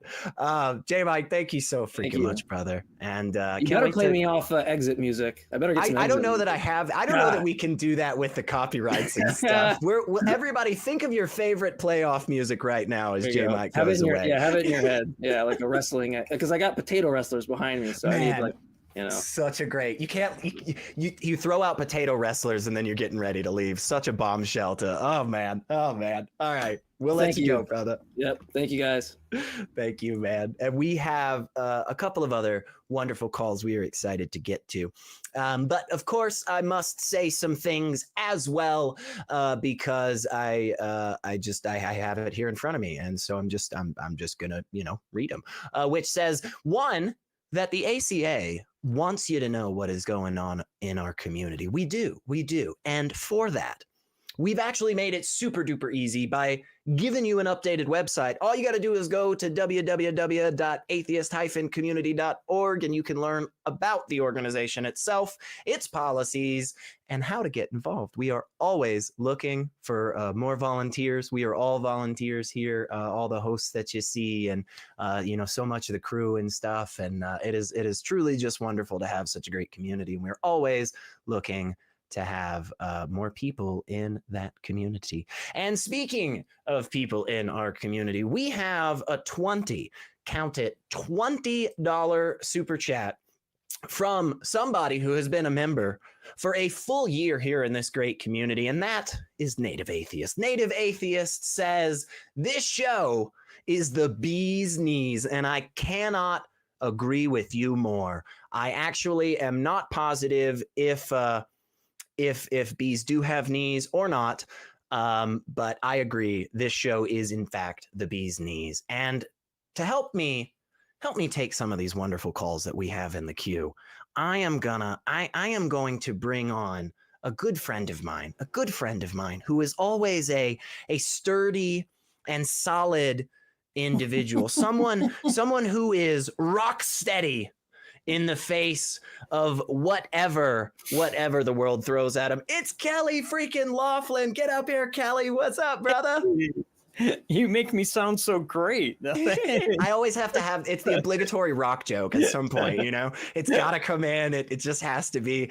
I mean, you are always looking so suave when you come on these shows. And I'm just like some bum that just like put together something, you know, real quick. So it's just great. I love it. I love having you on here, man. And we didn't want people to miss out on all the hair after JMike left. So that was one reason we picked you today. Yeah, we wanted to make sure we kept that going. Yeah, so. If you're going to have somebody replace JMike, you have to have somebody else with hair, right? That's right. You need at least a full beard or just long hair. So, but we do have a couple of other really good calls we are going to grab here as quick as we can because we want to talk to some people. So across the pond, we are going to go out to Germany and talk with Leonard. Him is a theist, wants to talk about some problems with atheism and so forth. So thank you so much, Leonard. You were on with Kelley and SR. Good day. Because hey. First of all, which time is it actually where you live? Because here in Germany it's currently midnight. Oh my gosh, yeah, it's about for me it's about 6 p.m. or dinner time. Anyways, the great weak point that atheism has, it's the problem is the problem is that you're atheist, especially the materialist atheist, you have no drive. You have the interest of all these groups and minorities, but because are you saying we have no drive, as in like we have no like will to like do stuff, like we're just like lazy nihilists, like layabouts? Is that kind of what you're saying? Kind of, yes. Indeed. Okay. I can just tell you that currently I've been involved in helping set up over 5 different nonprofit organizations in the United States. Yeah. I have also talked with probably about 3 dozen different politicians over the last like 2 years alone. I'm also on this show pretty regularly and I have a full-time job, you know. I mean, I have a bunch of hobbies. I cut and polish rocks. I've been rock hunting many years. Like, look at Kelley. He's got a whole business. He's showing. I was going to say, I run my own business. I mean, I obviously have some kind of drive, you know. He's living the American dream, being an entrepreneur, striking out on his own. Like, and I've worked with my state government to get new laws passed and things. I mean, I definitely have some drive. That's for sure. We both have family and friends. We've traveled. I mean, you know, maybe you could say like we don't have the same level of drive as believers. I don't think there's any good demonstration of that. Yeah. But you think, you like politically you stand on the brink of failure because you don't have this. Atheism doesn't have a political component to it like religions do. So like, for instance, in Islam, the religion and the belief system, the individual belief system is very much tied to politics. It is explicitly tied to politics. In fact, it's harder a little bit to make that call when it comes to Christianity, mainly because of the fact that the books of the Bible were written very far apart from each other by people who had very different feelings on stuff, and so it contradicts on some things. But there is definitely a good indication that with all the world's major religions, they are very political, whereas again, like atheists and like atheism, it doesn't. It's apolitical, honestly. Like it doesn't make any claims about that at all, because once you go outside of the conversation of do you believe or not believe in a deity of some kind, Like you're just not talking about atheism anymore. So yeah, what you got, Kelley? I was about to say many atheists are political. Like I was just saying, I help change laws in my state. So yeah, I mean, atheists can be political, but it is not a part of atheism. Yeah. I think it's been said many, many, many times on this show. Atheism is just the non-belief in a God. It has nothing to do with anything else. I know that it doesn't have anything to do with anything else, but the thing is, because you actually, please, let me think of what I'm trying to say here, please. I need time. No worries. We don't just want to just have like complete silence or anything, but just real quick, just, fill the space by just saying like, yes, there are many atheists that do things in politics. Absolutely. And there are some, I mean, some throughout history that have made the claim, at least, that certain activities are related to their non-belief in a God. I think the vast majority of those are a bit more dubious than people want to make seem, but that's another conversation for another time. But atheism itself does not give any indication as to what your political stances are on anything. And especially here on this show, we don't take any political stances or anything. I mean, our mission, of course, right? We're dedicated to the promotion of secular humanism and the separation of religion and government, right? As well as promotion of atheism, critical thinking, and secular humanism.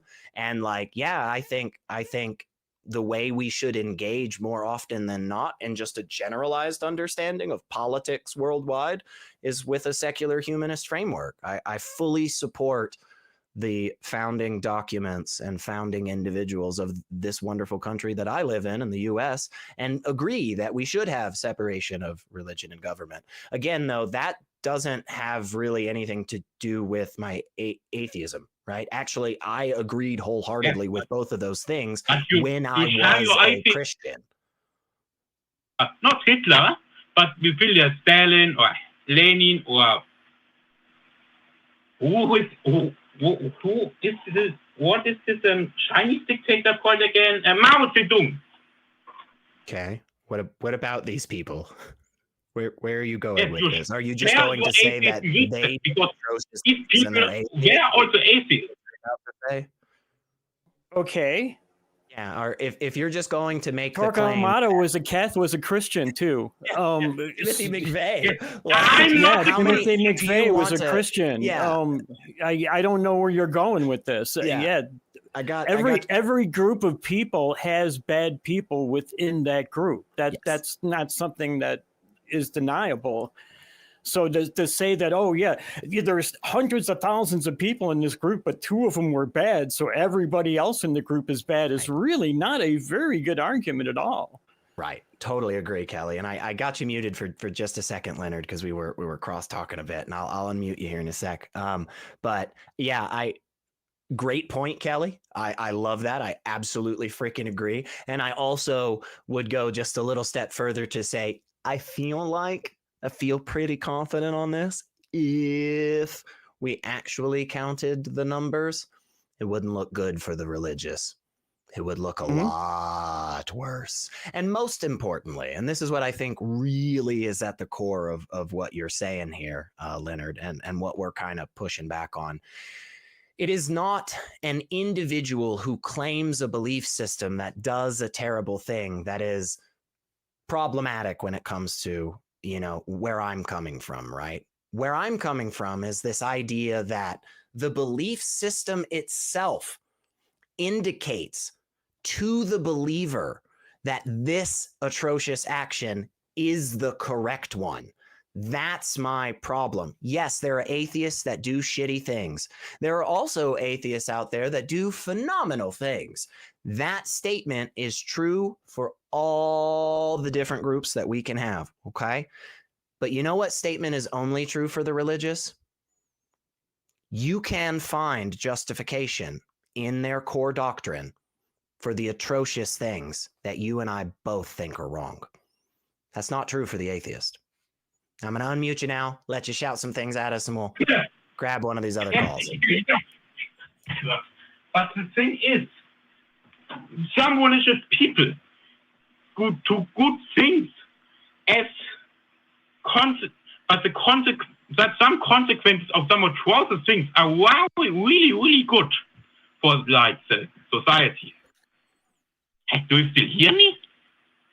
I hear you, but you're just making the same argument you already made. You're just saying that because these atheists did bad things, that atheism is bad. And I could sit here and give you a whole list of Christians that were bad. Hang on, Leonard. Let Kelley talk. I don't like muting people, but I'll do it if I have to. So, Kelley, go ahead, finish. I could give you a whole list of Christians who have done bad things, really, really bad things. We can list off. Yeah, and I'm sure you've heard it: the Crusades, the Inquisition, the conquest of the Americas. These were bad things to these different people. Right? I'm not blaming Christianity for that. I'm blaming bad people for that stuff. Yep. And now, got you back on, Leonard. If you want to respond to Kelley real quick, and then we'll move on.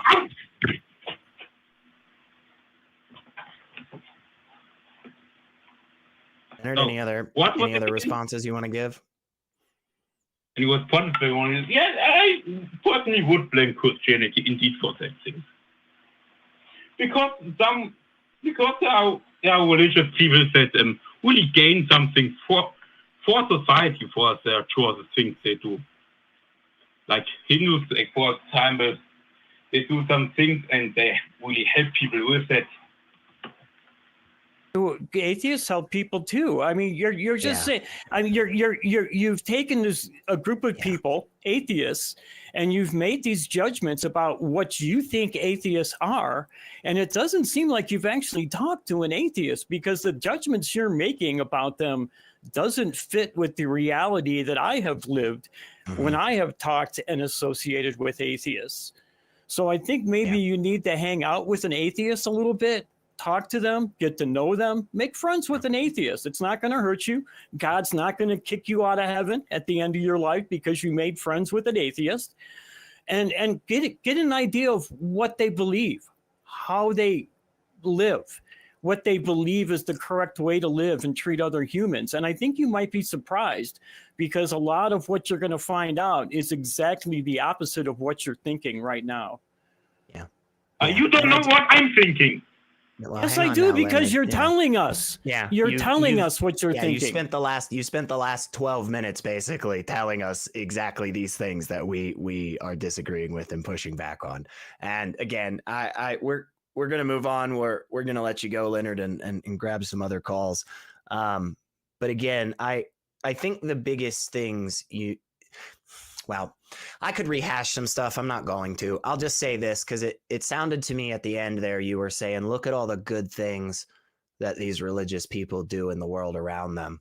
And I just want to posit this idea. Hopefully you'll mull over it a little bit and give us a call back in the future.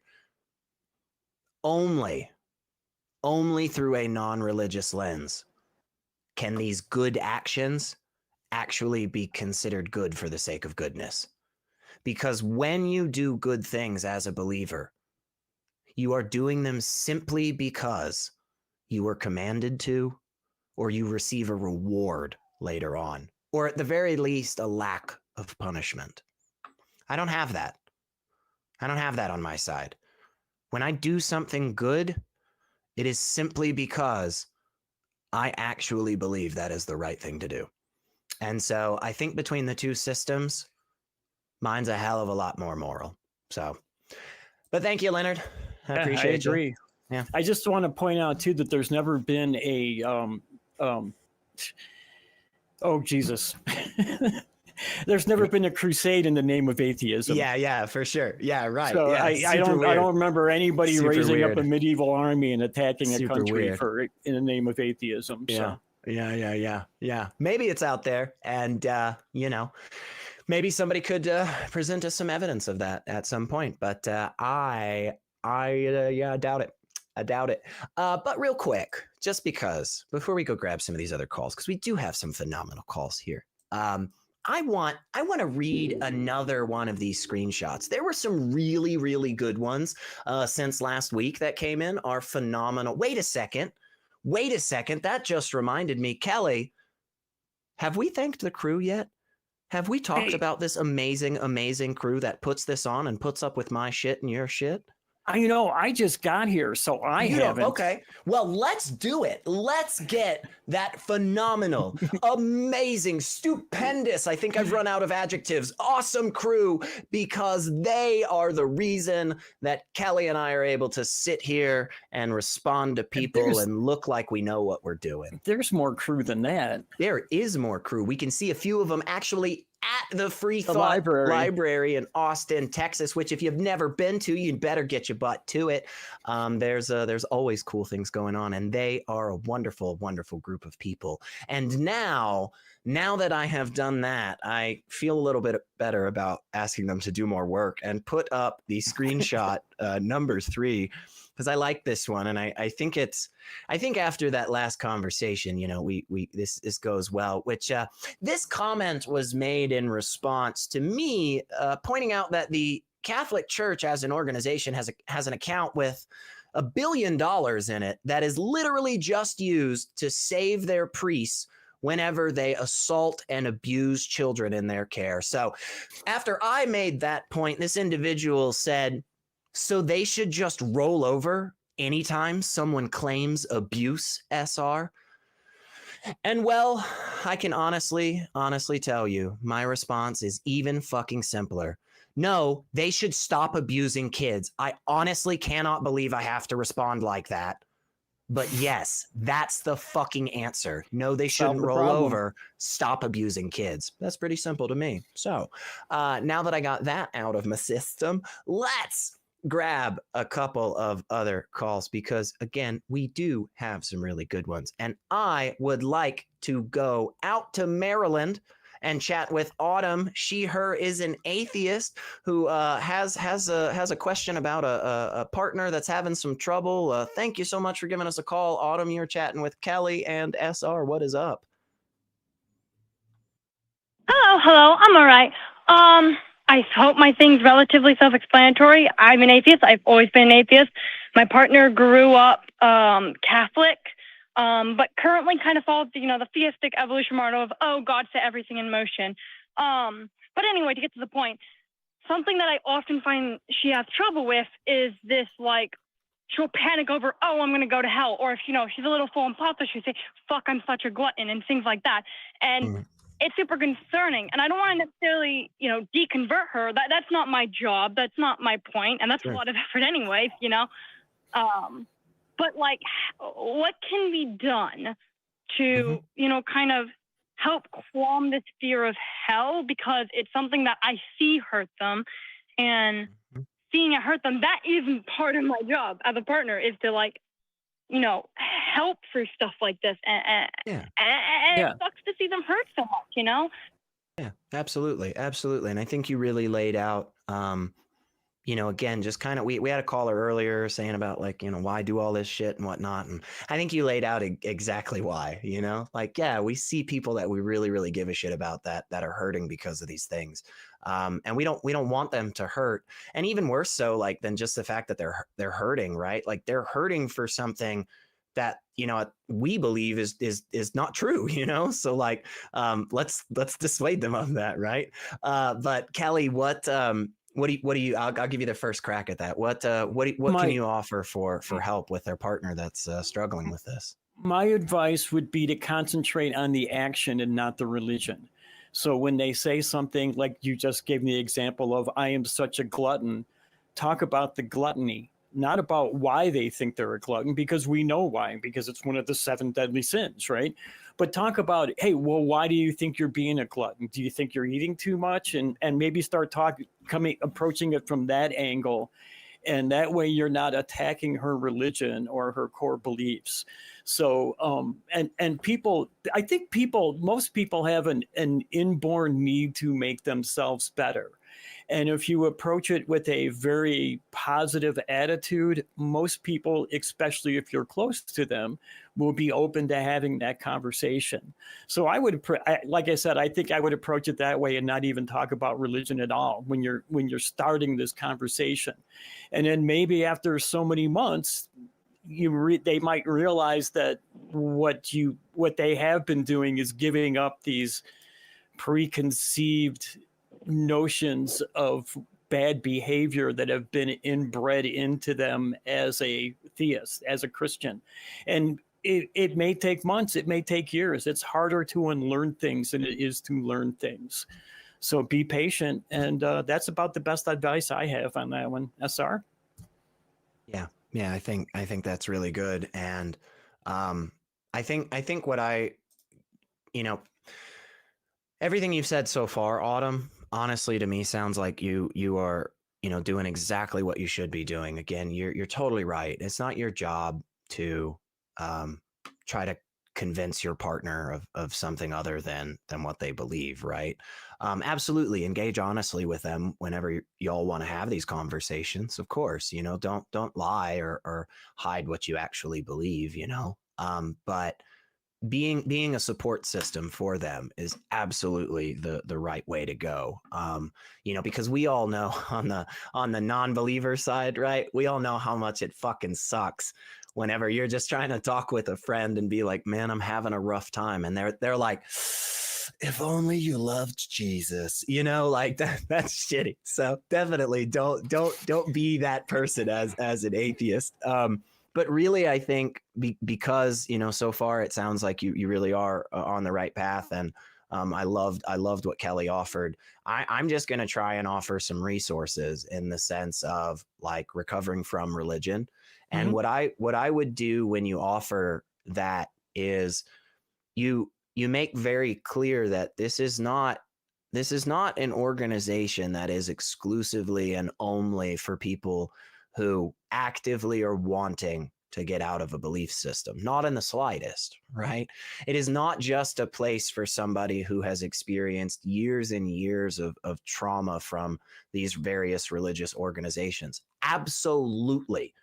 That organization is a fucking amazing organization for all of that. And the trained staff that they have do a phenomenal job.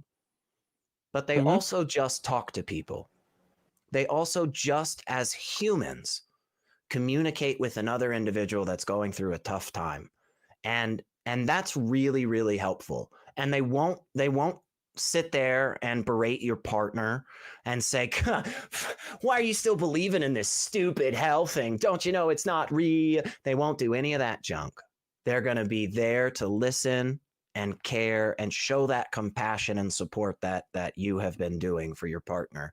And there's something about using other people as sounding boards, right? There's something about saying some stuff out loud sometimes that really helps it kind of sink in and so forth. And maybe there will just be a really good moment where your partner can kind of say something out loud and then catch themselves and go, I've never said that out loud. And now that I do, maybe it's just not that big of a deal. I will real quick before we give it back to you, Autumn, just because I saw this super chat come in from a new member and it's related to this and it kind of made me giggle. So I want to read this real quick. William Blanken, $5, thank you so much, said, if your partner thinks they're going to hell, Autumn, just let them know that they'll be able to share their time in eternal damnation with you by their side. That was just sweet, I thought. So yeah, go ahead, Autumn. I have told them before. Yeah. Well, first of all, I have literally told them before, but they're like, that's not how hell works. We're not. Right. In any case, I guess this one, kind of what Kelley said earlier.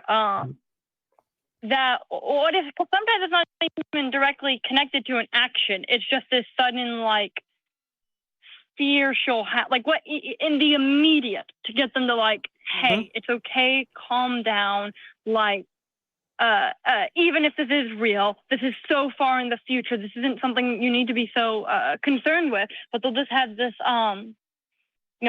panicking like, God, I'm going to go to hell. Fuck, I'm such an awful person. You're going to go to hell. You're an atheist. I can't let you go to hell. And it's this just spiral, and oftentimes it doesn't seem, and they won't, or they'll just not tell me that it's connected to something they did that makes them feel like such an awful person. They Right. panic. I can't find a better word than panic. That's. I'm sorry I laughed. I just saw somebody in the chat said JMike finally shaved. I'm sorry I laughed. But yeah, that's one of the things that I hear a lot is that Pete, that there's fear of hell. It seems like it's one of the hardest things for theists who have given up their religion to get a hold of. I mean, we've heard probably dozens of calls here to this show and the other ACA shows with people who still fear hell and they can't get rid of it. And it is a real problem. And that is not something that my solution is going to help, because hell is intrinsically wrapped up within the religion. However, you can talk about the fear itself and maybe try to get them to understand that they don't need to be so fearful of it, or try to get them to not be so fearful of it. Be there for them. Be there to be to bolster their emotions. And I think that's probably about the best you can do. And even if your partner does come out of religion, this hell thing might be something you're going to have to deal with for a long time. So be prepared for that, because it does seem to be a big problem with a lot of people who deconvert. So yeah. But you just have to show compassion and pull them through it. And I'll shout one more reference out there, just because I think she is truly an incredible person, and has made such amazing progress in this field. Marlene Winnell is the individual who coined the term religious trauma syndrome. And she helps put on the conference on religious trauma. I don't know if they're doing one this year or not. They did one last year. But I would absolutely say, for your help, for your benefit, it might really help you understand a bit more looking into that. It might be something really cool that you two can do as partners and look at together and take those first steps into maybe understanding some more of that. Again, this isn't something that, not trying to actively pull your partner out of their belief. Of course not. I'm not trying to change their mind on anything, just trying to let them know that, there is help out there. There are people who have an understanding of these things, and there are methods to make it better. So I'm big fans of Marlene Winnell and Dr. Daryl Ray, and Dr. Daryl Ray is the guy. Him and Gail Jordan are the ones behind Recovering from Religion. They're pretty amazing people. So.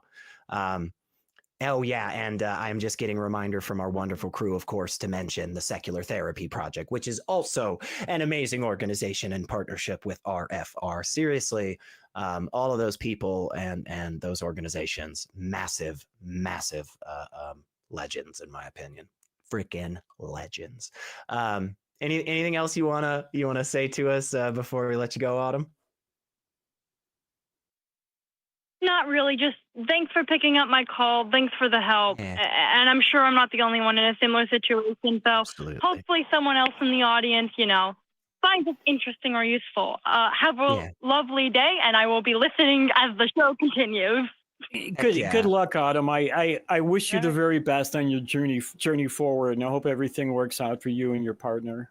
100% agree. And because I know you're still listening, Autumn, I am going to tell you this, even though we've already dropped you. I'm going to say this. I personally, whenever I am hosting, I love updates. So if there's an update at all, good, share it with us and we'll celebrate with you, and we'll put that out there for other people so that they can maybe put that into practice. And if it's bad, we'll be there to support you and show you love and compassion and try and come up with some other evidence-based solutions to make progress on that. I'm always such a fan of that second letter in our acronym here at the Atheist community of Austin. I'm not to say that like Austin isn't cool and like being an atheist isn't cool. Of course they are. I am just such a massive fan of the community aspect. So give us an update, Autumn. It makes both the A's better. It does. It does. Right? Yeah, yes. yeah. It supports the A's. It like holds them up. And I think that makes sense. I don't know. I have another really good screenshot here. Okay, Kelley. Okay. I have one, but I want to know if you would like to read it. Okay. So I've got it up there for you in the chat. So now you've got it, and I am going to ask our wonderful crew if they could put up screenshot number 11. I am excited to hear this from Kelley's mouth. So Kelley, what does this individual have to say when I called faith wishful thinking? Wow, what an arrogant little child who thinks he is a theologian. Little boy, you would fail first grade Sunday school. I didn't even know Sunday school had grades. Don't try and sound intelligent because you are embarrassing yourself. Well, thank you, Kelley, for that poignant and expressive criticism there. I will try better. And I will also stop thinking I'm a theologian. Good news is never wanted to be one. Think that's not exactly the best use of one's time. But again, I do appreciate the criticism. And I can honestly tell you, I never once received a grade in any of my Sunday school. I just loved all the Christian love that was in that. It was so loving. It's so welcoming. And isn't that what didn't Jesus say that? He said something like make fun of people and attack them personally whenever you disagree with what they're. I'm pretty sure it was in there. I don't remember what book, but is one of them. Maybe it was an epistle. It was probably a Pauline epistle. It sounds more like Paul. It does, right? It really does. He was kind of a dick. Kelley, you and I are getting ready to go hang out with all the wonderful people in the Discord, which if you're not part of that, it is incredibly easy. You send $500 to P.O. Box. Oh, no, I'm kidding. I'm just joking. Don't take that seriously. Don't do that. What you actually do is you just click the link that is both in the description and the live chat. And yeah, come hang out with us because we're going to be there in just a second. But I have to point out the wonderful Fern Lovebond, who's been a member for 2 months, sent us $2 and said, tax refund on the way, but is small. I am sorry about that, Fern, but I am glad you are getting that tax refund. That is always good. And I'm glad you're paying your taxes. We absolutely agree that people should follow the laws. So yeah, that's a pretty easy one for me. And I think actually, I'm just going to say this real quick because I think we had the wonderful ego herself, Phoebe J. Rose, hanging out with our good boy Gilliver on Talk Heathen earlier. And I believe I just saw Phoebe and Fern hanging out not too long ago, having a cool chat. So yeah, that's super cool. I am always glad to see that and glad to see the members of our community getting around and hanging with other really cool people. So if you didn't see that video and you didn't see Talk Heathen, what are you doing? What are you doing? What's wrong with you? Like, go watch it. It's so easy. It's just like, it's so easy. We even have like the 24/7 Talk Heathen stream now. Like, what are you doing? I don't. It's just a click away. It's just a click away, folks. But we cannot go. We cannot go just yet without reminding you wonderful people that we have another prompt for you this week. We want to know, why did God wipe out the dinosaurs? Get those answers in the comments below the video and check us out at the beginning of next week's episode because you might be shouted out and told how amazing and funny and talented you are. Or they might just read your comment. So I can't promise either way. I don't know. But that's it, man. Kelley, let's get the hell out of here and let's go be blasphemous and go hang out in the Discord. All right. Sounds good to me. Awesome. Thanks so much, y'all, and we'll see you next week. What will it take for you to start opening your